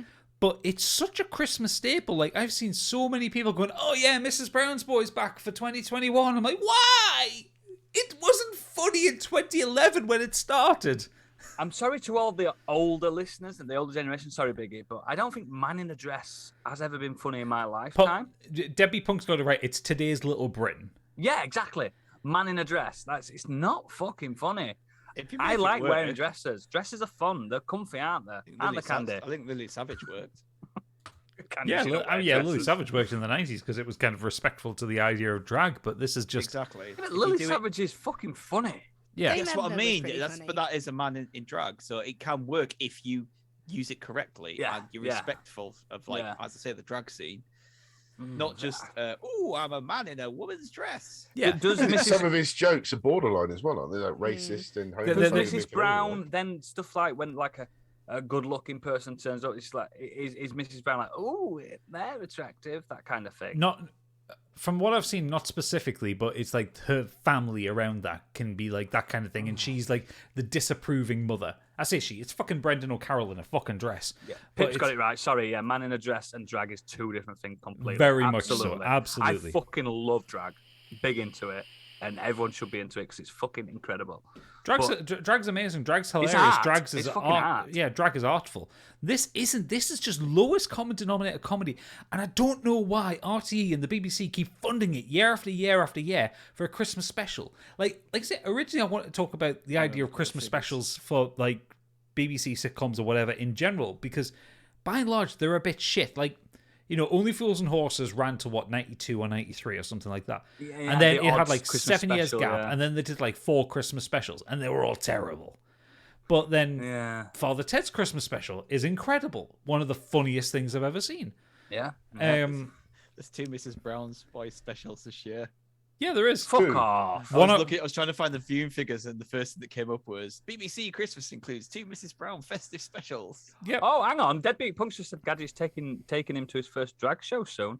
Mate, you're going to fucking love it. Yeah, I'll take you to a drag show. Drag is incredible. It's so good. But I had yeah. a banana shoved in my face. But Loved it. yeah, so this year, 25th of December is the first of them, and 2nd of January, 2022 is the second of them. So they always do one. It's a Christmas Day one and a New Year's one. Not in this house, it isn't. But all I can hope is that this will be the last year, because looking on Wikipedia, average Assassinate him.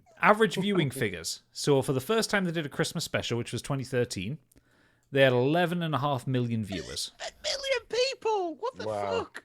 I can't believe there's that many fucking license payers. Okay, now. In 2016, 9.1 million viewers. In 2020, 5.2 million viewers. Last year's Christmas special, 3.4 million viewers. I reckon if it keeps on the downward trend, this will be the last year, because they won't want to fund that for under 3 million viewers. So are you saying, I mean, this is the first drop of it in this episode, is Mrs. Brown getting cowgunned? Oh, she should be. Absolutely. Perfect, Time to perfect. retire. Repeatedly. Just It's silent, you- guys. It's silent. You can do it loads. gotta Nobody make sure. knows. Gotta make sure there's no pulse left. No country for old men. Or old men in drag. Double tap. Yeah. Get Fucking get Anton rid. on- get Anton I've on never there. watched it, and I never intend to watch it. It's like people say, I've heard them at work say, oh, this is probably going to upset Super Natty Cat or someone else with terrible tastes. You've got to watch the Gavin and Stacey Christmas special. No, I am. No, I am. No interest Fucking in Gavin's. fuck off, Gavin and Stacey. I mean, no one should Fuck watch off. Gavin and Stacey in general. It's got fucking James stupid I'm a bastard Corden in it. I'm not watching that shit for fucking. Even if you pay me. Are you telling me you aren't a fan of the writer of Lesbian Vampire Killers? I'm telling you that. I've seen yes. that. He wrote that. He wrote that. Yeah, I've seen that. Yes, It's all right, like ragging on like Mrs. Brown's boys, but fucking in general, like Oh, you say, and the Christmas special is garbage. Yes, and Pip is bringing up, what about soap drama Christmas? What about the EastEnders Christmas that's special? I've never watched the show. That's in my honourable mentions. You have to pay for that. She gets it free because she is the guy that's editing it. Yeah. Bless him on this episode. John Cheatham saying this is a Noodles tirade I can get on board with. Throw James Exactly. Corden into the sun. Pip says James Corden was rude to Sir Patrick Stewart. I was. didn't like him before him, but that's the day where I just went, you're What? done. You mean are fine done. West Yorkshire man Sir Patrick Stewart Captain Of fucking of the Picard. Enterprise? The fucking Patrick legend. Stewart was being a bit of an arsehole, but he was I don't right. care. But he was right in what he was saying. Yeah. Patrick Stewart has earned being an asshole. James Corden is a fucking build. He's a fucking cancer on fucking everything. He's awful. Fuck off, James Corden. I love how I Fuck started off. this Sanders, talking yeah? about Brendan O'Carroll and we've ended up on James fucking Corden. How do we do Because this? everything Knobhead. ends with James bloody Corden. Right. I He'll fucking hate he'll be the last surviving thing on Earth. Yeah. with the cockroaches. Him, the He'll be just cockroaches, and Keith Richards. Rusting the cockroaches like I that couple in the fucking When car. I'm at the that entrance to the shite. pearly gates, James Corden will be there Do you know going, what's fucking "All right." horrible? And I'm sorry. Yes, we're Super going back Natty to Cat, he James was in Corden. Cats. I'll tell you what. Yeah, he was in fucking Cats. Watch. I really want to see that. Don't watch Cats. I He's- want to he's- see it for the train wreck, but No, I but James Yeah. Corden. He's also in that literally- Cinderella remake. I'm sorry, but James Corden, like, Americans think we're all like James Corden. Mm-mm. No, he's a poor representation of our country. That is, and I don't like to use the term diva because it can be quite he's nice being a diva. He's more than that. He's just a fucking knobhead. awful. I hate Did you it. see that clip of like him and the dance troupe like holding up traffic? Oh, yeah, that right. was And, fucking Yeah. and he went ridiculous. up to When the he's person in the fucking- car and just Yeah. started thrusting at them. And Yeah. like, what are you doing? Yeah. So, And he also ruined Peter Rabbit for everybody. What's worse, I James refuse Corden to or watch that. Mrs. I Brown's refuse to put it on boys? for my kids because of it. Really? What's worse, James Corden or Mrs. Brown's boys? Is it quite close? I'd think say Brown's Boys. Brown's boys. Yeah, Mrs. Brown's voice is actively offensive. James Corden can just, he's a cunt and kick And he kick can in be the sun. easily assassinated because there's one of him. I'm You are telling aware the you're on chat. a live stream, right? Oh, can you not say that? James Corden, if you're listening, fucking watch your back. Pip said if James Corden's career plummeted and he was cancelled, we would still have to hear his advertising at local pantos and DFS sales every year. And Super Natty Cat has pointed out carpool karaoke with Ed Sheeran. The worst thing humanity has created. I've never watched one of them One of the worst things. thing about carpool karaoke, it's fucking bullshit. It's towed. The car is towed. It is, yeah. Fuck's sake. Yeah, no one's driving. They're not even. No one's driving. Oh. Yeah, it's towed by a rig. It's towed by a camera car. Yeah, fuck James pulls Corden. I along. don't care. I don't care if I've slandered his name. Fuck him. Get me banned on Twitch. I'm never on it anyway. He's not watching anyway. It's a shame they don't tow that fucking car to a car wreck place. Volcano. Yeah. Like they do on. You just lost that one there, Biggie, didn't you? You just Okay, kind I of know gave what up he's saying. halfway I know. through that insult. Junkyard. Junkyard. Taking there him to you the go. car crushers. That's what he means. Stay in there, James. Sing your song. Sing your How many song, times James. have It's we okay. threatened to kill James Corden on this live stream? About A 5. few times. Yeah, okay. That's about average, to be fair. If any You authorities say his are, name 5 times. let me appears just be fucking clear. behind If it. any authorities are listening to this, This is your computer. this is not evidence. This is not evidence, and I don't mean harm on any human being on earth. But if he ever came to one of my locals, he wouldn't last 2 minutes. Tell me now. I would like to see James Corden walk into the local round the corner from you and see It's what rough, happens. innit? It's rough. It's rough. Yes. Debbie Fucking bring it on. Punk says, "Tow it to the car park." Fuck us. But I don't think he's got a following anymore, James Corden, has he? Apart from the Yanks love him. I'm sorry if you listen to this. and you're To be a fair, Yank, there's you a probably lot of don't Yanks love that him. want to send him back. No. We don't want him. Not allowed. They can keep him. I mean, We're not to be allowed fair, come back. There's a pandemic. Do you know this? they took John Oliver off us and sent back Piers Morgan. I like John Oliver. They need to keep fucking James keep Corden. the shit ones. Keep the shit ones and send us the good ones back, please. Take Morgan back. Give us But Jon yes, Stewart. That was a good rant on James Corden and Mrs. Brown's voice. I have no idea how we ended up in that direction. Because James Corden somehow works his way into everything. In the same kind of sphere Can't of polish shitness. turds. You can't polish turds, mate. No. They said that on Mythbusters. Shall, But yes, shall we take a brief intermission before we move on to the next we're section? going to have a brief intermission because, again, Daddy needs a piss. Yes, I I've need broken to the seal this time. also. Someone else sell some goods. Biggie, try Biggie's- not to offend anyone, but read out the chat for a little minute. Yeah, Biggie, you're on your own. Biggie, you sell Okay. some modern escapism shit. Go to our QVC it. website, buy some stuff. Thanks. So we've got Pip says, even if James Corden's career plummeted and he was cancelled, we will still have to hear his advertising logo. Oh, well, he's done that already. Brilliant. Super Natty Cat, carpool karaoke with Ed Sheeran. James Corden's worse than dry sex. Lovely barf. Brilliant. Mrs. Brown Boys can be avoided. We can try. James Corden would miss my radio show on the way down. That's how bad he is. Aw, that's not very nice, Natty Cat. So, are you enjoying the show so far? This is me filling in. Look at this. Oh, look at that. You can buy these. Look at this. There can be only one. Thank you very much. I don't know what to do. How's everyone's Christmas plans going? Put it in the chat. Let's go. Anyone? Dance. Oh.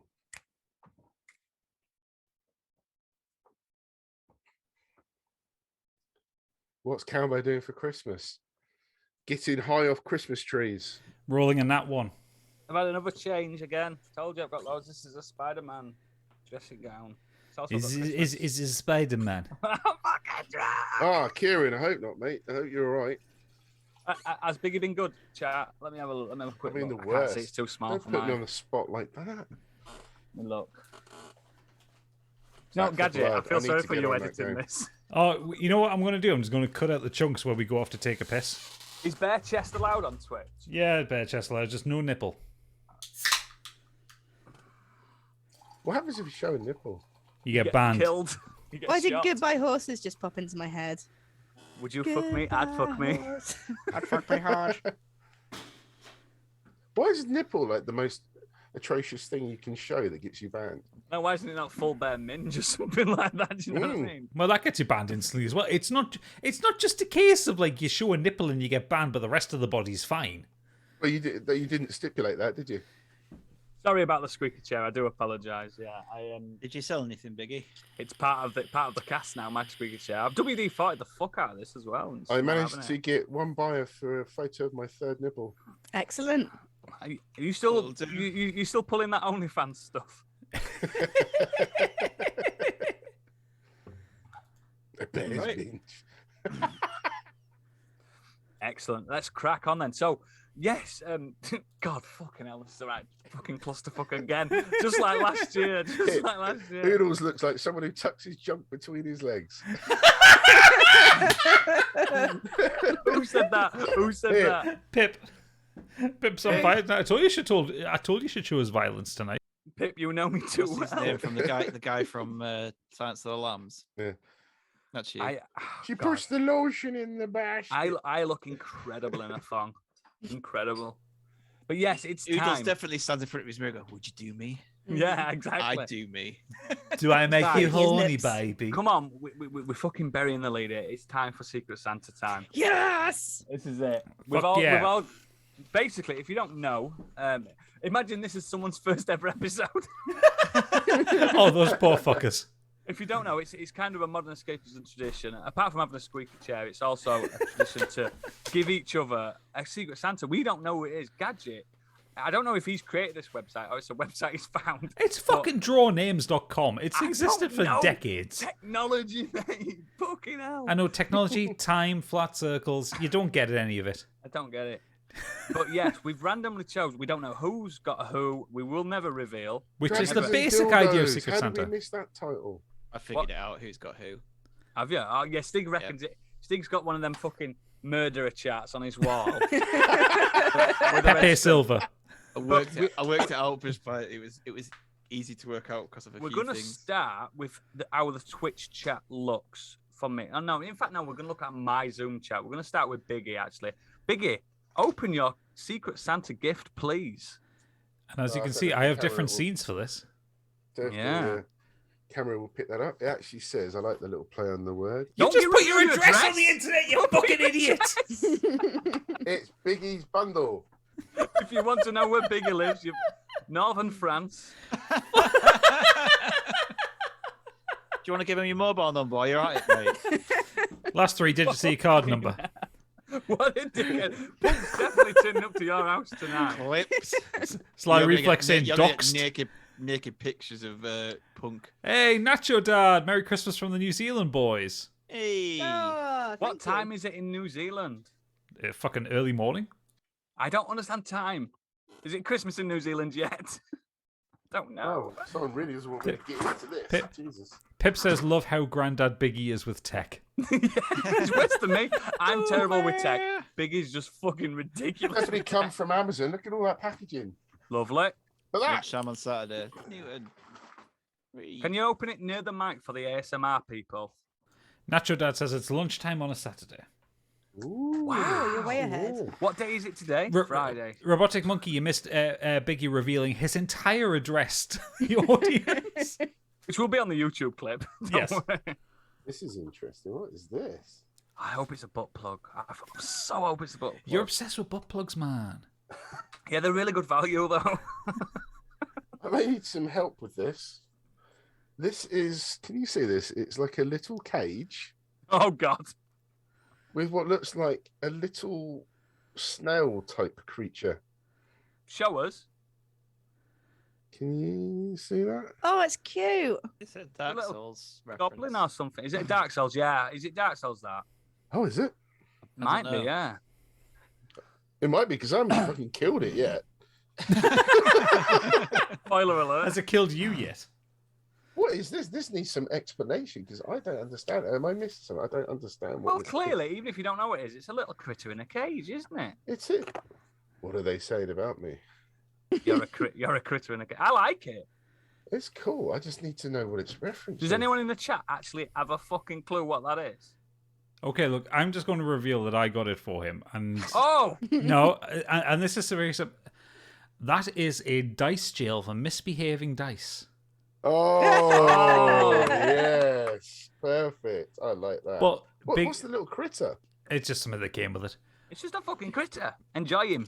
But Oh, I like this. Love It's definitely him. good. It's going to be yeah, full up of but dice. also, next year, also, so- Biggie, there is something else in the box there.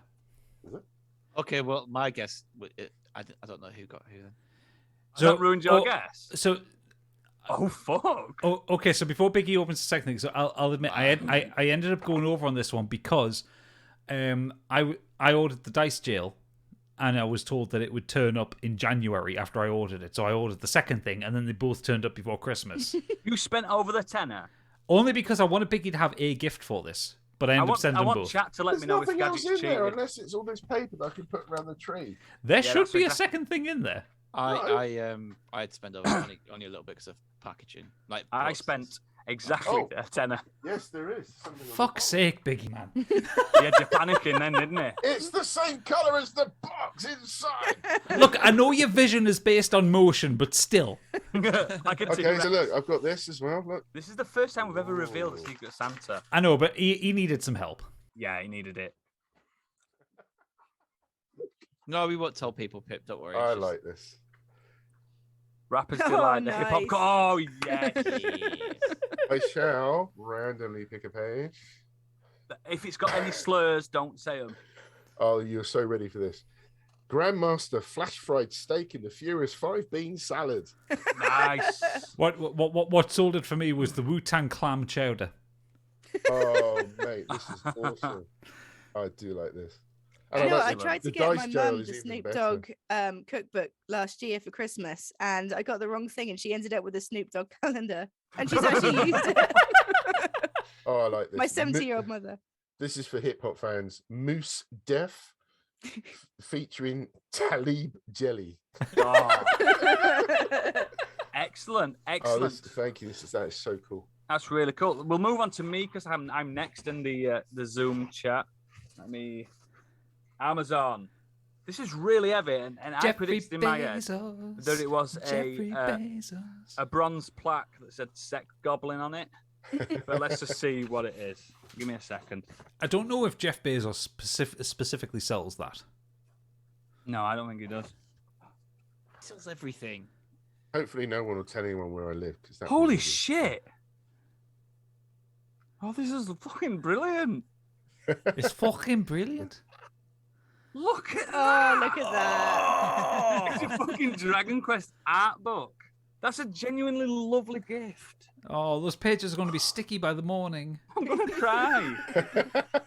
I were talking about this like earlier in the year, saying I want that, but it's so expensive. You've not gone for a tenner here. Now I feel terrible. Oh my god, this is beautiful. This is a massive. That's a Dragon Quest weighty book. tome.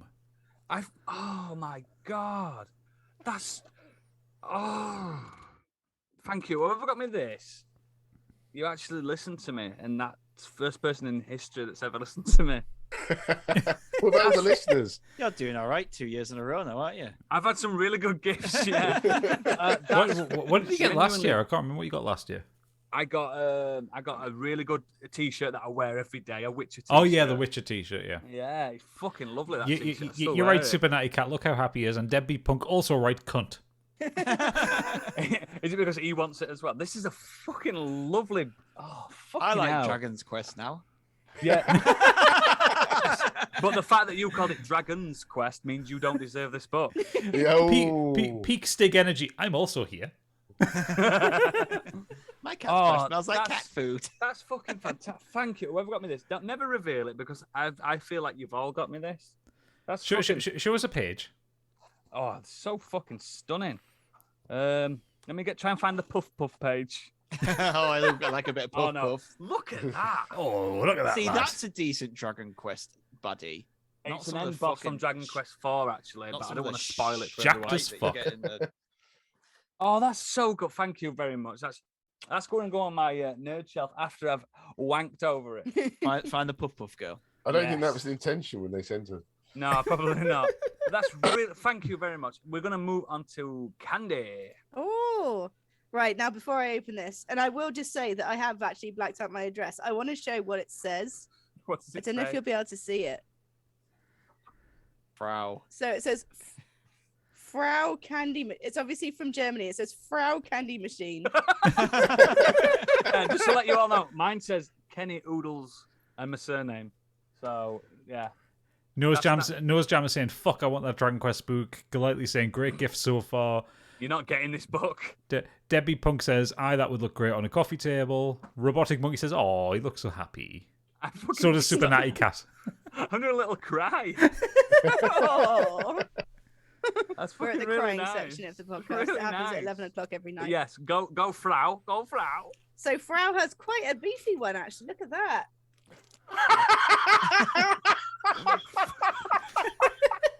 That tickled him. You leave my beefy one out of this. Frau's got a beefy one.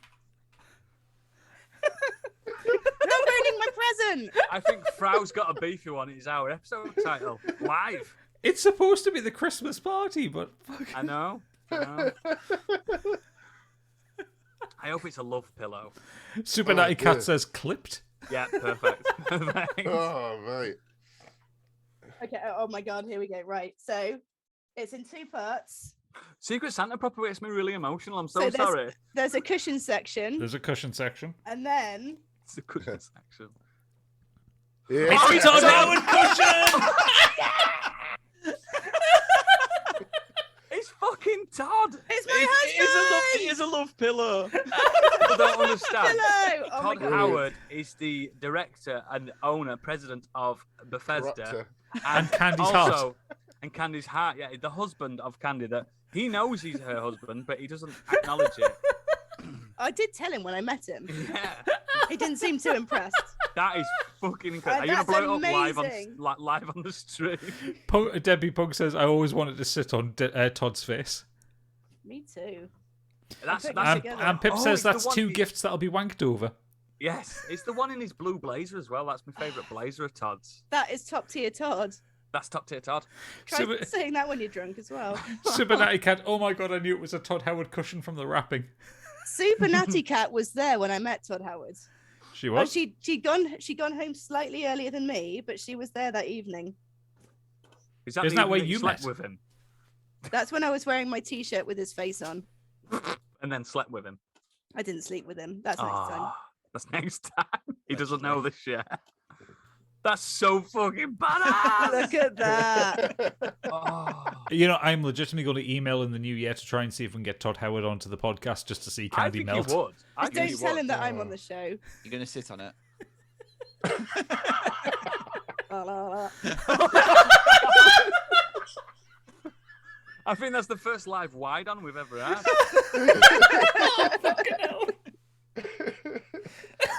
Thank you so much, whoever got me that. That's incredible. Can someone clip Candy please licking clip that. Todd, please? So when we ask him to come on the show, that's what we'll show him. I ain't never getting a job at Bethesda now. Pip says Super Natty Cat is the best wing woman for knowing when to step away to let you in for the kill. Excellent. And now, next on my order is Gadget, believe it or not. Oh, it's me, is it? Okay, hang on. Right, move the scene over. Alright, so I have a big ass Amazon box. We've all just gone straight to Amazon, haven't we? Oh, someone's paid for the wrapping. Shit, they've gone over budget. Okay. It feels... Fucking chairs doing my head in. It does my head in as an editor. All I can hear is... Yeah, all I it's can hear really when I edit annoying. Oodles is either you coughing or squeaking. Shall I stand up for the rest of the show? Yes, stand up and do podcast. No, Mike. because I've got no trousers on. Oh, fucking hell. What does the tag say? Enjoy your gift from Modern Escapism. Ooh, what could it be? Please tell me it's a Sting picture. Pip, I've tried WD-40. Basically, this chair is like 90% WD-40 now. Don't buy a 90 quid as the gaming chair. Gaming chair. Oh, you're such a gamer. You're such a gamer, mate. I'm being defeated by Amazon wrapping. There we go. I love their little velvety wrapping paper they use. Yeah, I'm gonna keep it to re-gift it to someone else. I mean, it's a decent size like wrapping.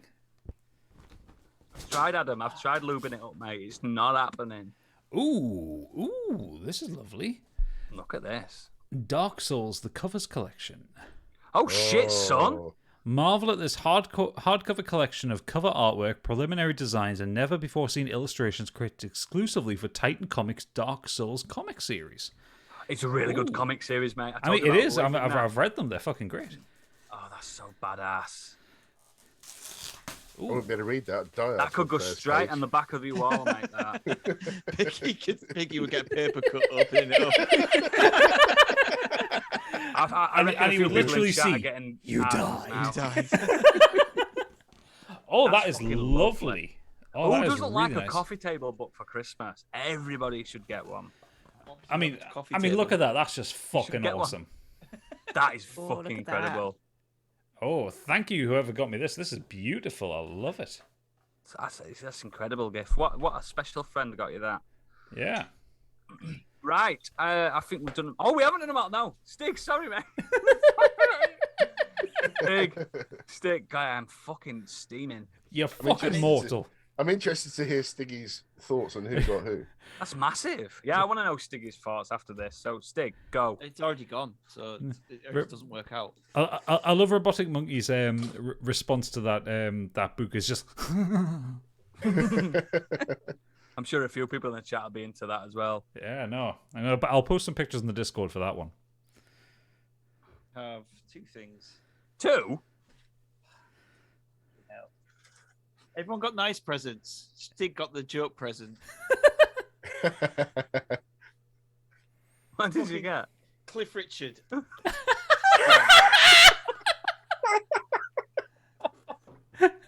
What is that? Sorry, say it again. A Cliff Richard calendar. Fucking hell. That's from Oodles, that. Oh, it's not. And 100 inspiring quotes. From Cliff Richard. Give us a few then. Possibly. Does it have Capri's inspiring It's quotes? so inspiring. Today is a new day. That's so inspiring. So show us everyone again what you got. Sorry. A 2022 Cliff Richard calendar. Some granny will love that in the charity shop. You might as well have just given me a tenner. Sorry. And what else did you get? Pack of inspirational quotes. Punk saying read a few out. Yeah, I'm trying to open it. Wow. Super I'm Natty Cat. glad I put effort into my gift. That's all I'm saying. But... Super Natty Cat Biggie's saying being it's very like, quiet. Super Natty Cat saying it's like that episode of The American Office with the iPod. Yeah, can we all swap as gifts? I'm glad people got nice art books and Can nice I get the things teapot, please? Oh God, Biggie, you're being very quiet. Have you fucking done this? Look at how quiet he is. He can't deal. I won't bother next year. This is why I don't like Secret Santa, because I take time and effort. I put time and effort into my gifts, and then I get this shit. I mean, to be fair, you got an Anfield Cup last year that you poured whiskey into and killed yourself Oh, with. there, I still use that. I still use that. Mm. So you But should. also, last year somebody got a Sting thing and a Boris Johnson bog brush. So Yeah, but the person that got a sting thing didn't keep it. That's the I know I thing. gifted it on Oodles because yeah, it 'cause just was suits meant him to be- better. It was because it was meant to be for you. I know. Attract, Right. I mean, if Stig's attract really... what you want, being who you want. You are capable of anything. Happiness doesn't depend upon who you are or what you have. It depends on what you. Look how fucked up it is. Oh my God. You know when we talked about shit gifts? That's the shittest gift I've had in. I can't remember. So He's fuming. let's move on to listener feedback, shall we? No. If chat wants to make sure Stig gets a really good present this year, please go to our website and buy some merch off him. For fuck's sake, before he flips and fucking cancels Christmas full stop. Poor lad. Oh. £10 for the next 2 Patreon subscribers go to Stig's present. I think that That's calendar would go fine. well just behind that telly behind you. That calendar's going in the bin.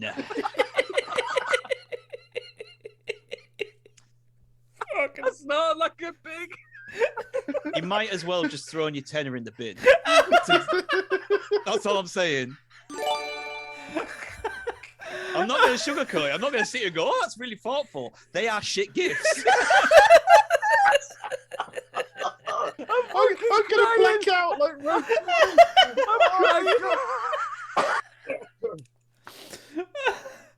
Oh, thank God I'm not driving. Fucking hell. Fucking bastards to him. Oh God. That's what doing all your Patreon special edits does. And I spent 3 hours editing the December. That's what it gets you. Pip says I'm buying Stig a Christmas gift and it'll be thoughtful. I feel we should all buy him a fucking gift, poor little bastard. Subidai Cat says, "Oh my God, look at this face." That's generally why I never participate in the office fucking Secret Santa. Because you end up with fucking wank. Stig, if I had you, I saw this fucking Marvel like similar dressing gown to me, and I'd have got you that. But I love that. I know that's what I mean. So I know Biggie's got me clearly. No. You bastards! Fucking you are fuming. I do want another quote though. Oh, I'm not picked. He's thrown. They're all on the floor. I can't deal with this. This is what we normally edit out of the show, but. Oh fuck me. Oh, You know what? Oodles cried that everyone was so thoughtful. Yeah. Guess who picks the order of this? Oh, me. Nobody? It's automatic. I picked it. No. He picks the order of who opens it Oh right, okay. because I did. he knew. Dude, I did not get you a fucking Cliff Richard poster. You said you only spent 10 quid. I did. What out of all those other presents only cost 10 quid? Oh. It sounds like you've been using that Sherlock Cluedo you've got. It's the Game of Thrones one I don't use. This has been the best Christmas ever. Oh. Guys, genuinely, Poor if you feel bad for Stig, please like subscribe to his Patreon or like buy some shit off him. Because the poor lad, he's on his back now. He's got a Cliff Richard poster to look at in his office. He's poor lad. It's going in the bin. It's just fucking straight away. So glad you wasted your £10. I just mentioned health and safety. Please make sure it goes in the right bin. Might burn it. I might wipe my ass with it. An inspirational quote. Oh, Which is God. worse, the game you're this is worse. Look at him, he's furious. At least I like Cluedo. Oh, the poor little bastard. Oh, let's jump into the chat for a split second while we compose ourselves. What's going off in the chat? I mean, to be fair, it's not going to help Stig's mood because Debbie Punk said, "Take a look at what he could have won." Subidai Cat said, "Oodles cried that everyone was so thoughtful. Stig is crying because his presents suck." Pip saying, "You all need to chip in and get him something." You poor bastard. Subidai Cat, I can't remember what this is in relation to, but the first time I knew I was being investigated was when I saw my house on the BBC. What? What? Wrong chat. She's on drugs, isn't she? I know she's on the Baileys from a shoe, but you know. Yeah, Vic just returned when Stig's furious. Debbie Punk saying ruined Christmas. Should have got in the handbook of Lolita.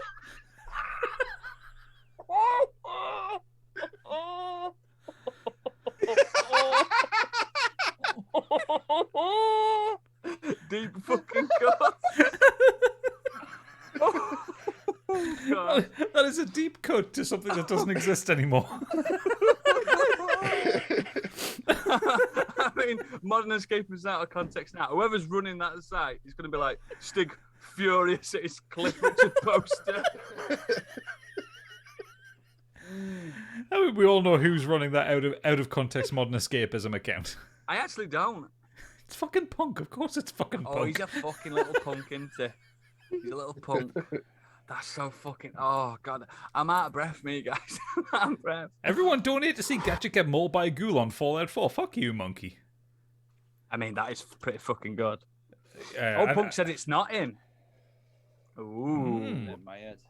Oh, maybe Definitely not Biggie, because Biggie doesn't know how to run two Twitter accounts. I mean, he doesn't know how to search for anything on Netflix. Yeah, exactly. Even hide my own fucking address. Hello. Right. Let's get. Oh, fucking hell. Oh dear. We're on hour 3, 10 minutes. let's get on with the fucking social, the responses or what. I don't even know where we are. We Okay, have well, a bulging sack to do, yeah? yeah, we've got a bulging bulging Santa sack to do. All right, okay. So Robotic Monkey came in with, so we asked people around about the same subjects as like the Christmas shit that you hate. Robotic Monkey started with Whamageddon. Can people fuck off with this already? It's like some badge of honor not to hear a song. Get in the bin with it. Enjoy whatever the fuck you want with music. Anyone else who thinks otherwise can get in the sea. Absolutely. Agreed. Yeah, Candy. It's awful. Armageddon. I'm on it. John Cheatham has said, the only piece of Christmas media I've always really wanted to fling into a galaxy-consuming black hole is the anemic, dreary cover of Mad World that became #1 years back in the UK. We've spoken about it, yeah. It's a faux navel-gazing rendition that sets my teeth on edge, and I never to this day understood why everyone was so taken with it. Anyway, given the time zone's probably asleep right now, but happy holidays, you lovely lot. The entertainment community and sense of online belonging you provide is something I treasure. Same goes for the folks in the Discord. Hope you have a banging festive season. Excellent. I really love the Tears for Fears original. Yeah. I think it's an classic. absolute fucking banger, and that Gary Jules thing. Turgid. I mean, Turgid. yeah, I mean, you do always have to remember that all around me are familiar faces, you know. Yeah.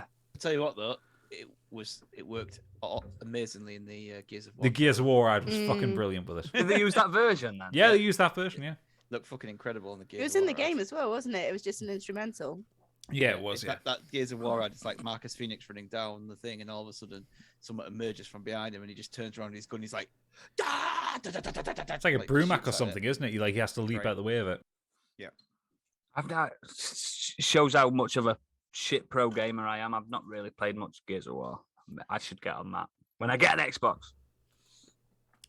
I always dread reading Super Natty Cat out. Oh, here we go. Hold on to your tampons. Here we go. Merry Christmas, you filthy animals. Nothing to add to the chatter. Truth is, I forgot the topic. Something about Adam Sandler. But could you? Fuck off. But Don't oh, get me she fucking started. Yeah, exactly. We're talking about shit stuff, so Adam Sandler. she just flipped it around on us. Could you answer a few quick, important questions for me? Because I've been such a good girl this year. No, you haven't. Actually, fuck. Anyway, question number 1. This is a very Stig-based one. Is Die Hard a Christmas film? Yes, next. Yes. We've discussed this and we've agreed it's a Christmas film. Candy? Yeah, I would say it is. Yeah, it's a Do you, Christmas want me, film. do you want me to go into why quickly? Go on then. She did say opinions, please. So my biggest gripe about this is everyone goes, it's just set at Christmas. It's not a Christmas film. Okay, right. Well, Home Alone is just set at Christmas. They could have been going on their summer vacation. Exactly the same thing, right? It's just set at Christmas. Gremlins is just set at Christmas. Nothing to do with Christmas going on there. It just happens to be set at Christmas. He could have got Gizmo as a birthday present. There is more to do with Christmas in the Die Hard film than there is in A Wonderful Life, which is considered the greatest Christmas film of all time. There is about 5 to 10 minutes, if that, of Christmas in A Wonderful Life. The majority of the film is more about what happened before that, before Christmas. And then it cuts back to him before he commits suicide. And then he goes off and he's all, Merry Christmas, everyone. There is probably about 5 minutes worth of Christmas in A Wonderful Life, yet it is considered a Christmas film. So Die Hard, he goes back there because of Christmas. It's set at Christmas. There's a lot of themes to do around Christmas, about being back for the family and reconciling everything. It's a Christmas film. I don't care. And also, when it was released in the summer, it doesn't matter because Miracle on 34th Street was released in the summer. Yep, And it was. Is anyone going to tell me that isn't a Christmas film? Yep. I Nightmare thought about Before this a Christmas lot. was released at Halloween. Yeah. They're very good points. And that's from the official Empire magazine, Stig. Yeah. He is the editor-in-chief of Empire magazine. So yes, and- it's a Christmas film, regardless of what Bruce Willis says. yeah, Bruce Willis says it's a Bruce Willis film, didn't he? Yeah, So he didn't even answer it properly. yeah, but isn't Bruce Willis like a baddie or something like that? Like he's just a He's bit not of a a dick. baddie. He's just shit now. He just can't be asked. Yeah, remember Glass, everybody? Yep. Rem- I try not to. Remember what was it, that fucking car battery advert where he brought John McClane back for it or some shit like that? Was it car John batteries or McClane's back. tires or something? Night, Or... Monks boy. Good night. Merry Christmas. Yes, good night, Monks boy. You fucking Yeah. monkey. That's my argument. That it's as much as a Christmas film as anything else that's just set at Christmas. Yeah, I think you've got. I think you've absolutely nailed your point. So Okay, well, Super Natty Cat has 3 more questions for us. Oh god, here we That's go. fine. Second one, generic mince pie or the fancy ones with icing crumbly bits on top? Fancy. Fancies, fancy. obviously. Fancy ones. Stick? Of course, the fancies. Cat stand mince pies next. What? Oh, you're wrong. Question number 3, Christmas Day alcoholic beverage of choice. All of them. Jack Daniels and honey. But Amazon is good. For me, I've it's bought usually, some. I've actually bought some today because it was on offer. for Christmas. For me, it's usually wine. Big red wine fan at Christmas. It makes me. It compensates the meal. I don't even know if compensates the right word. I'm drunk. Compliments. Compliments. It complements. It the compensates for the shit meal that you cook. Meal. I don't cook it. I just clean up at the end. I think red wine's perfect for Christmas. Merlot, if you're asking, or Sauvignon Blanc, something like that. Nothing too posh. Tesco, because I get discount. Shout out to the Tesco boys. Go lightly. Let's go. With the ones and twos. For the ones on toast. Nice speckled head in the Baileys and Kahlua. Is that Oh, all nice. you drink, speckled hen? Speckled hen. It's one of the worst I drinks drink- you can I put in your drink mouth. cider in the summer. Yeah, I do. I like cider in the summer, but cider always follows a nice Gaviscon chaser because of Tell the you what I old do heartburn. like. It's a proper oldie, but a Advocaat and lemonade, a snowball. You're Like a literally classic the only snowball. person I've ever met that I likes an snowball. Advocaat. I like Snowball. I like really sweet stuff though, don't I? So Yeah. So for me, it's like a Bucks Fizz in the morning, and then maybe a couple of beers over lunch, and Good then choice. whiskey in the evening. I can imagine you and Pip getting up, making your mind up, bit of Bucks Fizz on the morning. That was a joke. I imagine a Pip is a mojito kind of. Yeah. I reckon Pip's a bit classier than that. I reckon she likes a vodka martini or a Mai Tai or something along those lines. Some kind No, of cocktail. She Classier. she likes a mojito. She likes a cosmopolitan. Yeah, Oh, of course yes. she likes a And Cosmo. at Christmas last year, I bought her a cocktail making kit, like a shaker and all that kind of thing. And so Yeah. Don't serve it in shit glasses or any kind of shit kitchenware though, because she will Oh, not drink it. God. Oh, You no, have to no, no, serve she- the no, absolute best I could see- china. I could see Pip in a- if I give her a drink in anything other than the best glasses, she just smashes it on the floor. Absolutely. She's just She's terrible a classy for it. broad, and You know, I I've can got see all Pip respect for her. with a nice classic, a cosmopolitan, 1940s dress in that kind of era, just been like, with that Reading trans- through a Haynes transatlantic kind Like of a flapper girl. Gadget, Read through a Haynes manual while she's sipping a mojito. Gadget having a Shirley Temple because he's got to make the dinner. That kind of Oh, thing. that's right? what a converter is. And the last question Super Natty Cat asks is, if you could have any Christmas present in the world, what would you ask Santa for? It can be anything. Big bag of money, chance to relive a favourite memory, push someone down a flight of stairs, you name it. Santa's got your back in this one. I've got the perfect one. Go on, Noodles. Adam Sandler to walk up to an award ceremony and fall down the stairs and smash his nose on the ground. And there we go. And he Yeah. did it. And he gets up and goes, "I'm fine," but clearly it's not. It's like fucked. His nose is all But fucked up. the easy option would be a winning lottery ticket, wouldn't it? But Yeah. actually, I'm going to say the person who got me that Cliff Richard calendar, To fall on a the only- spike. that's the only Christmas present they get for the rest of their life. Every year. Specifically the 2022 Yeah, one. 2022 one as well. So Does they it don't even get an match in-date up? one. Yeah, they don't get an in-date one. Biggie?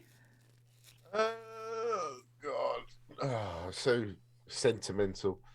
Just having my family of lost ones back again. That'd be quite nice, wouldn't it? Oh, dude, don't make it like that.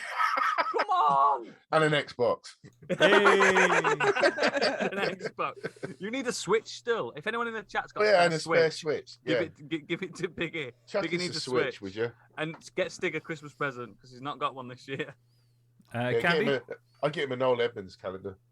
Oh, I would go a private meeting with Todd Howard in his rich mahogany office and 20 minutes alone. is that all it takes, darling? Well, it 20 depends on him, minutes. doesn't it? Is I would say, is Todd on board with this, or? Well, he would be in my Christmas wish. He is, yeah. He's the one that called me to the office, you see. Oh, right. Let me just get this. Let me just get some facts straight. Like, you love Todd Howard's games and stuff and that. Do you genuinely find him attractive? Yeah. Wow. Oh, it's the big ears. Is it the nerdiness of him and stuff? And the fancy shoes. Don't forget the fancy shoes. And the blazer. And the jacket. Mm. The whole package. I like that. I like that year he came out. I think it was E3 or something. Came out with full blazer, nice suit, trainers. Gotta love him. Gotta love him. Oh, I haven't seen the trainer year. I'll have to go back through that one. I will find the video for you. It's fucking lovely. Not ridiculous trainers. Not something. He ain't got Air Jordans Not on. Jeff Keighley. No, Not Jeff Keighley trainers. No one's as bad as that. In fact, he did look good last time, didn't it? Overnight, Jeff Keighley looked. Yeah, savage. yeah, but that shirt Apart was from the- offensive. No, I like Jeff Keighley. He looked savage overnight. The collar bling was a bit. He looked like a sort of You see, did you see? Look at a Camp Western. oil baron, didn't he? Candy, I have changed 5 times tonight. You've got to respect a man in clobber. Todd Howard in a power armor suit. Oh. No, that's too hard to get to. That's way too. I've only got 20 minutes. I mean, you set the time limit. Anyway, Super Natty Cat goes on to say, Can I have actually a serious one? Oh, yeah. A quick one. I want all the Metal Gear Solid games remastered and redone in the Metal Gear Solid 5 engine for PlayStation 5. Can we have a round of applause in chat for that? The most genuine fucking answer. okay, Killzone. Killzone. I will. No, don't ruin it. That were a good answer from Stig, and you just fucking ruined it. I will piggyback off what Stigger said and just say I want Metal Gear Solid 3 with a colorblind filter, so I can play all that kind of stuff. Yeah, that's but included. It's got Okay, that accessibility on 5. if that's included with a little bit of accessibility, so I can fucking see what's going on, Yeah, one of the best games ever made. so I can actually play by it. Cliff Richard. Dude, stop bringing Cliff Richard up. It's sour. Anyway, Super Natty Cat goes on to say, and again, Merry Christmas and thanks for all the laughs you've given me this year and the support in the Discord, especially the mental health peeps. It's been a fucking shit year and has continued to get shitter for me, but I've been able to switch off by listening to your pod and chat shit with the other nutters in the Discord. So thank Don't you. start me fucking crying And thank again. you, Discord nutters. It means a lot to me. And she give us not 1, not 2, not 3, not 4, but 5 kisses. Oh, Yeah. one each. It was like when we all started this and we all like said we're going to do a Discord and stuff. We were like mental health for number 1, wasn't it? We were all like, Yeah. we need a mental health channel. Absolutely. We're It was all one I of like, suggested that first. Thank you very did, much. you did. But it, And now it we're- was, got it was one of the knocked first back by- specific channels set up. You got knocked back by redacted. But yeah, you did, Biggie, and it's such a procrastination and positive mental health is our number 1. I mean, Stig's having a shocker tonight, but we'll get him back because he's seen SpiderMan and stuff. You know what I mean? He's having a good time. He's having a good year so far. But yeah, I'm so proud of the fucking community. Yeah, And everyone's so good in this. So good. So, Yeah. so we have one more, and it's from Best Boy Angry Kurt. Angry Kurt, who's not been in the chat today, so he's lost his Best Boy title. No, think it's he- I fine. think He he's might been have something to recording. do. Might have something to do. I think he's been recording his. You telling me he's got something better to do? Well, I mean, I've literally had a notification to say that the Never Watchers have put Yeah. out a new episode. So I think Oh he's been recording. shit, son! It's People in the chat, if you like MCU, get the Never Watchers downloaded. It's really good. yeah, it's Podcast, by the way. their Captain Marvel episodes just come out. But yeah. So Oodles, you're gonna have to hold on to your britches for this one. I ain't got britches on. Okay, well you're gonna have to hold on to a desk or something Oh, because he's got 2 points here. He says, first up, a crappy Christmas film. My mum works in a school, so has always enjoyed the Nativity series of films. So whenever a new one came out, I would have to go and watch it with the rest of the family, and with the exception of the first film, which was mildly okay, the others are crap. It's just kids doing the most slapstick comedy and jokes about farts and poo that only kids find hilarious. I just that found is them funny to though. be a total bore fest and I hated going to watch them. Not one of my annual Christmas watches. They get away with it just because they're cute kids. It's not even that though. It's the teacher. He's got the mental age of a 5-year-old. substitute end. cheat. That like Yeah. like that. Yeah, the one with it's weird, isn't it? But the second one, and this is the one, Oodles, you're going to have to hold on to something for this one because this one's controversial. In terms of traditions, the only thing my family does which I would change, which is weird, is that my mum insists we have mushy peas along with everything on the plate for Christmas dinner. What? That's a weird choice. I love What? mushy peas, but where did that come from? I Don't don't. get a collective what in the chat. What? I hate mushy peas anyway, so Fucking what? wouldn't even have normal peas on my No, Christmas mate. dinner. Definitely not. I don't see the point when you have other veg on the plate. We have beef instead of turkey, which is weird enough. Actually, to be fair, it's fine. Some people don't like turkey. But mushy peas, why? However, I can't. These are the end times. However, I can't criticize too much as I like Worcestershire sauce on mine along with the gravy. Fucking hell, Kurt. The fuck is wrong with you? If he says, if the next few sentences out of his words are, I don't like Yorkshire puddings, I'm done with him. Does anyone have Yorkshire puddings in their Christmas dinner? Yes, me. Yeah, we I do. don't- Yeah. About don't. 5. I don't. Traditionally, they're supposed to be with beef. Yeah. Oh yeah, I especially don't- if it's supposed to be beef, I don't but have they're just too Christmas- I never have- tasty. I never have it on You my- don't I have mean, to I have love Yorkshire them, puddings. It's but I just just one of find those. that it's not. It's one of those days where we don't, because we've got everything else. Yeah. We don't put. Don't get me wrong. We don't put Yorkshires on the main plate. It's just in the middle of the table. If you want one, Yeah. and I have 5 or 6. I didn't have Christmas dinner. Oh Yeah, I didn't like it. no! Don't do Gross. this. No, I Have you didn't seen like the it. KFC chicken Veg burger? and meat. You don't have No, I anything. don't like it. It's too, no, it's gross. I don't like Stuffing? cooked veg. No. At first, I thought that was a cry for help. Like, no one invites me. Now you just No, said you I'm don't like it. invited, I we don't just give a don't like- fuck. We as a family, the two of us, don't like roast dinners. Just have little pot noodles or something. No, we have salmon on croûte and mashed potato and broccoli and lots of alcohol. That's not So- far Look at off. you over there. It's not Yeah. far off. Marks and People in- Spencer's. People in Salmon Bristol are on croûte and weird. broccoli. That's exactly what you want for Christmas dinner. It's lovely. Bristolians are weird, aren't they? So Kirk goes on to finish. Also, I'm sick of the is Die Hard a Christmas film debate. But on a serious note, thanks for all the content this year and for creating such a great community in the Discord. I would consider you all my friends. Despite my views on Rocky and musicals, I hope you feel the same.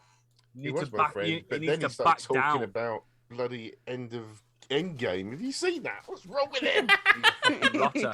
He also needs to back down on that Rocky hate. Rocky is a fucking fantastic film. Okay. I coming get, for I you, get where Kurt. Siri's coming from, but I think what he needs to do is watch Rocky Balboa. Yeah. The one where Stallone comes back out of retirement, because in that film, I've already spoke to him about this, but in that film, they filmed it in front of a live crowd. Yeah. In one take. They Real didn't pull boxing any- match. They didn't pull any punches. They had a boxing match. Oh, Yeah, I but- didn't know yeah, that. but- yeah, I but think you would enjoy that Yeah. a lot more. Can we also point out that the Rocky 4 has a robot wife?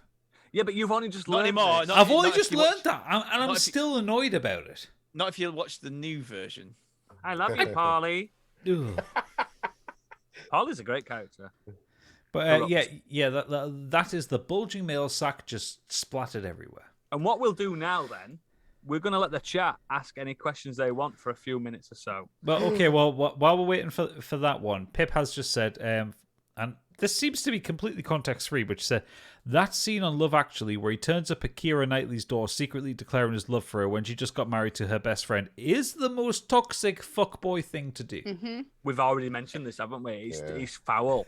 That's a bad Christmas thing. That's a crappy That was- Christmas thing. It It's a is. shit film. That makes it even shitter.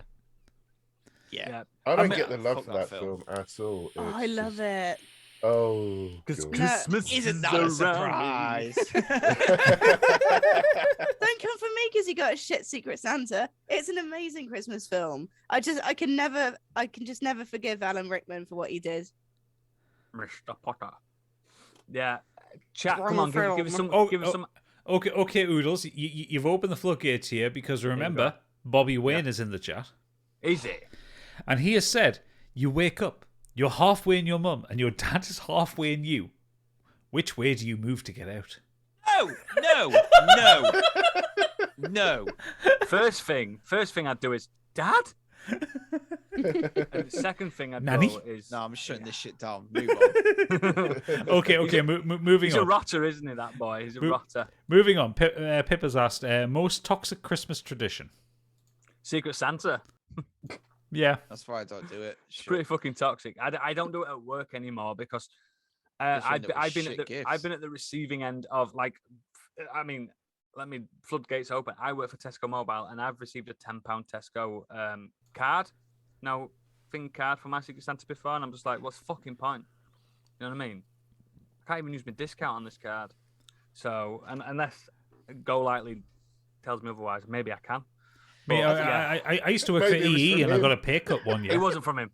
I don't get any. I don't You get got a any- paper cut, did you say? No, pay cut. Oh, I thought you that's, said a paper that's cut. pretty bad. We don't do any shit ones. Like, No. we never did any ones in my family before when I was younger, and obviously, with us and the girls, we do nice things. So. I'm like Stig because we make our own Christmas now. You know what I mean? Yeah. Now I'm a dad. I don't disappear in 1993. Do you know what I mean? I'm still here. That's like 9 years into my son's life. I still exist. That's makes how your you make your Christmas child's parties, Christmas. but- You are in his life. Yeah, I'm still here. What else we've got? We've got best sitcom. That's a good one. Christmas sitcom. For me, Well, it's doesn't it? probably- No, it didn't say Christmas sitcom. Just said sitcom. So I'm going to Okay. say meant that. Always say Sunny. Schitt's Creek.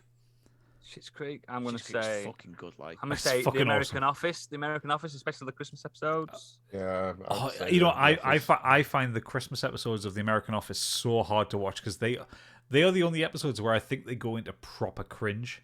Yeah, but they did that Secret Santa like we've just done it.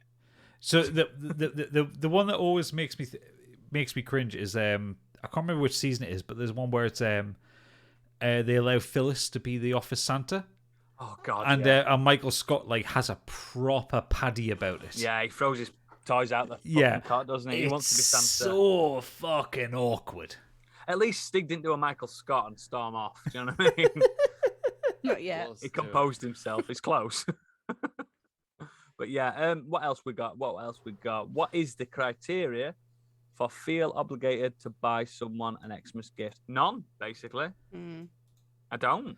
And I mean, only my kids and Immediate my family, wife. really. If they got me one last year, I guess. I've spoken about it on the podcast before. Me and my mother and other family members, sisters, brothers, and stuff like that. We all had a pact about 10 years ago. We don't buy anything for anybody anymore, so we don't get disappointed. We don't have to have that stress, and it works perfectly. I know it sounds humbug as fuck, but it's an unnecessary stress, especially on a family. I've got 2 kids. I've got a wife. You know what I mean? I don't need to be buying my brothers, my sisters, my fucking cousins. I don't need that in my life because I'm paid very poorly. Aren't I, Adam? So, yeah, we- is this we is set you that off angling now, with Adam for a pay rise? We said if the other only you year- could give me one. We said the other year to my brother and his my sister-in-law, it's like there's no point in us getting gifts. Yeah, We'll get our nieces gifts. get the kids it. It's They all get our about the kids kids. gifts. Yeah, I get my sister a gift because she doesn't have kids and she spends a fuck ton that's fine. on our That's kids. So I fine. get one. Get my parents. I get Kate and I get the girls' gifts, and that is it. I don't Yeah. get friends' gifts. Never have done. Never will do. If you haven't got kids and stuff, and you've got a little bit of disposable incomes and stuff, and you've got a close knit family, I'm not saying it's wrong, but from where I'm coming from, it's good to just not do it and have some kind of pact. Do you want to know why I suggested stopping gifts with my brother and, Go on. and sister-in-law? Because one year I actually was really thoughtful and got them gifts, and this is not just because of what just happened. but one year I actually got them really nice gifts, And they got got shit me gifts. and they got me a £10 Blu-ray. And I just Oh, thought, Ooh.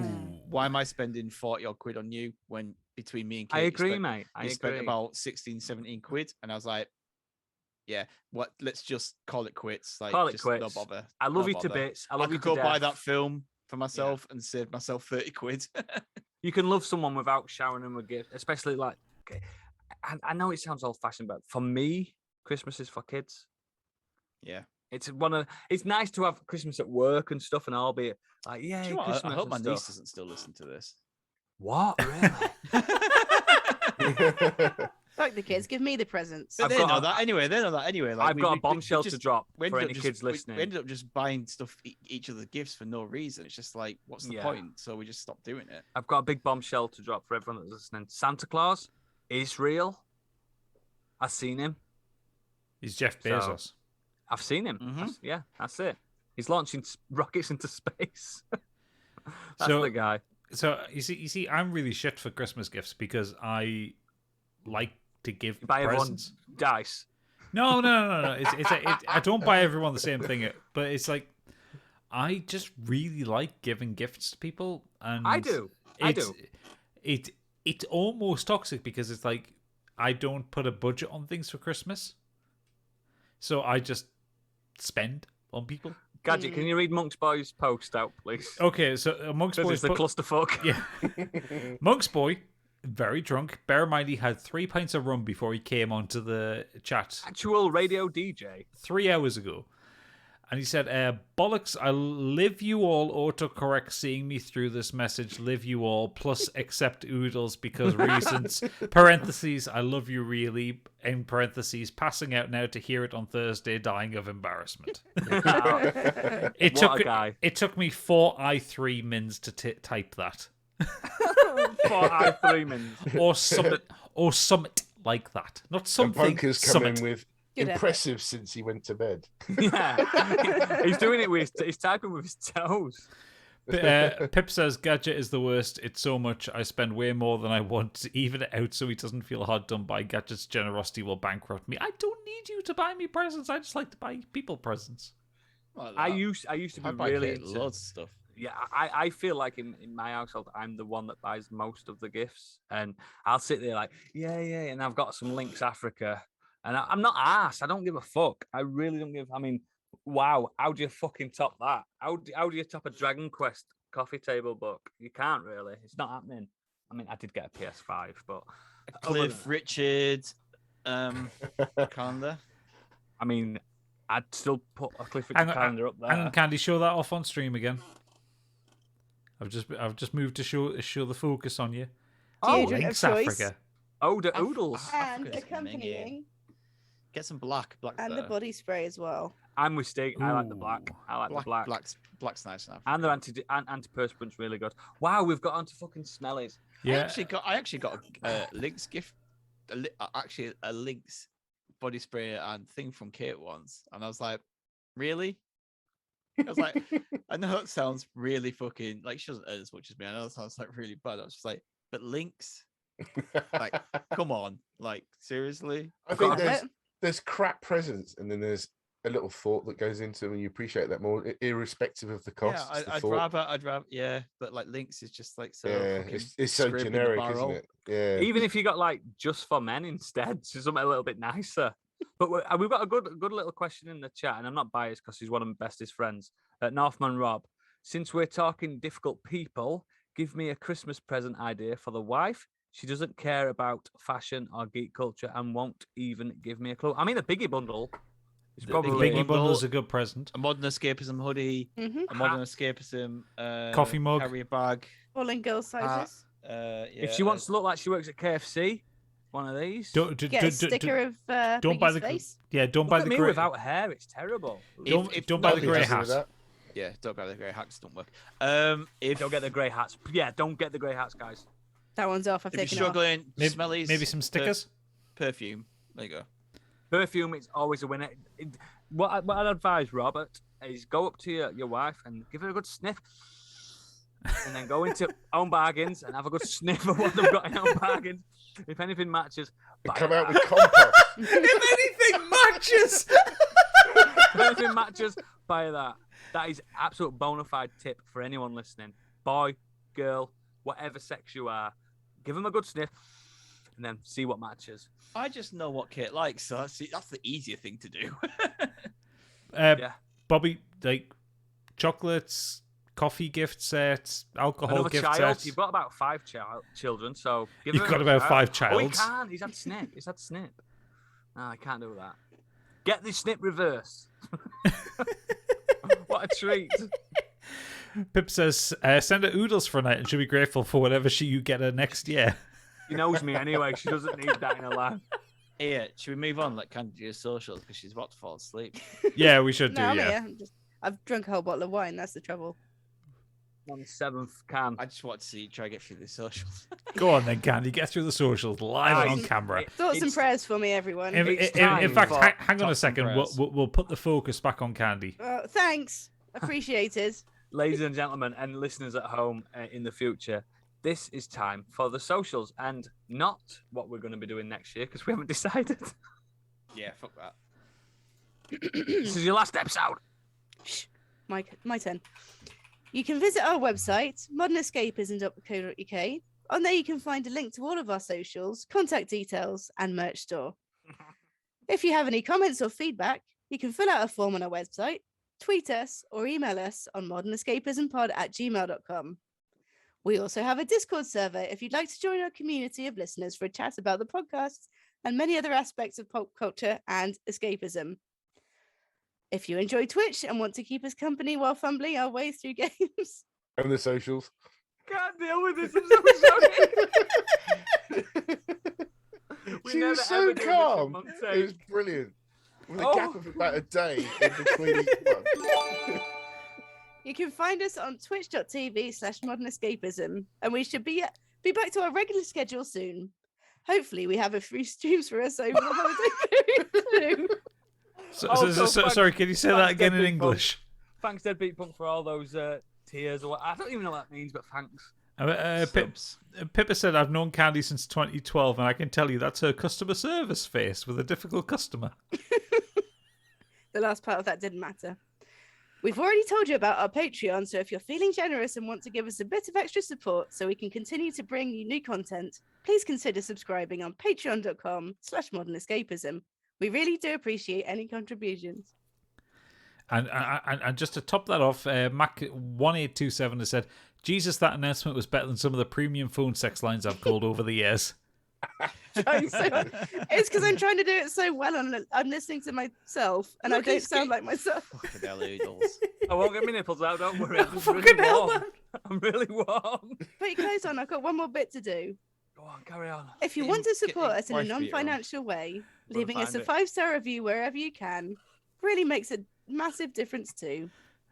We're having a couple of weeks break now for the holidays, so thank you so much from all of us in Modern Escapism for joining us tonight and this year. We wish you all a very Merry Christmas, and we look forward to seeing you in 2022. Buy our shit. I've never sounded like that in my entire life. So, You did very well. So seeing as Chris has wandered off for another costume change to find a t-shirt that matches his ridiculous coloured hair, we're going to leave it there. So thank you all for joining us. It's been an absolute treat. Oodles, we know you're drunk. It's not a case of they'll never know you're Stop drunk. taking over. I'm the host. Oh, you're the host. You're fucking wandered off to find a fucking random Modern Escapism t-shirt. Right. Look. Merry Christmas. Merry Christmas. Okay, Oodles is broken. Merry Christmas, everyone. Have a happy New Year. Hang on, before we leave. Oh? Oh. You could have watched The Lord of the Rings in the time you've watched us. Think about We've that. been on for 3 hours and Bye. 51 minutes. Bye, everybody. Bye. Now, Merry Christmas. Do we still have to do Patreon? Fucking hell.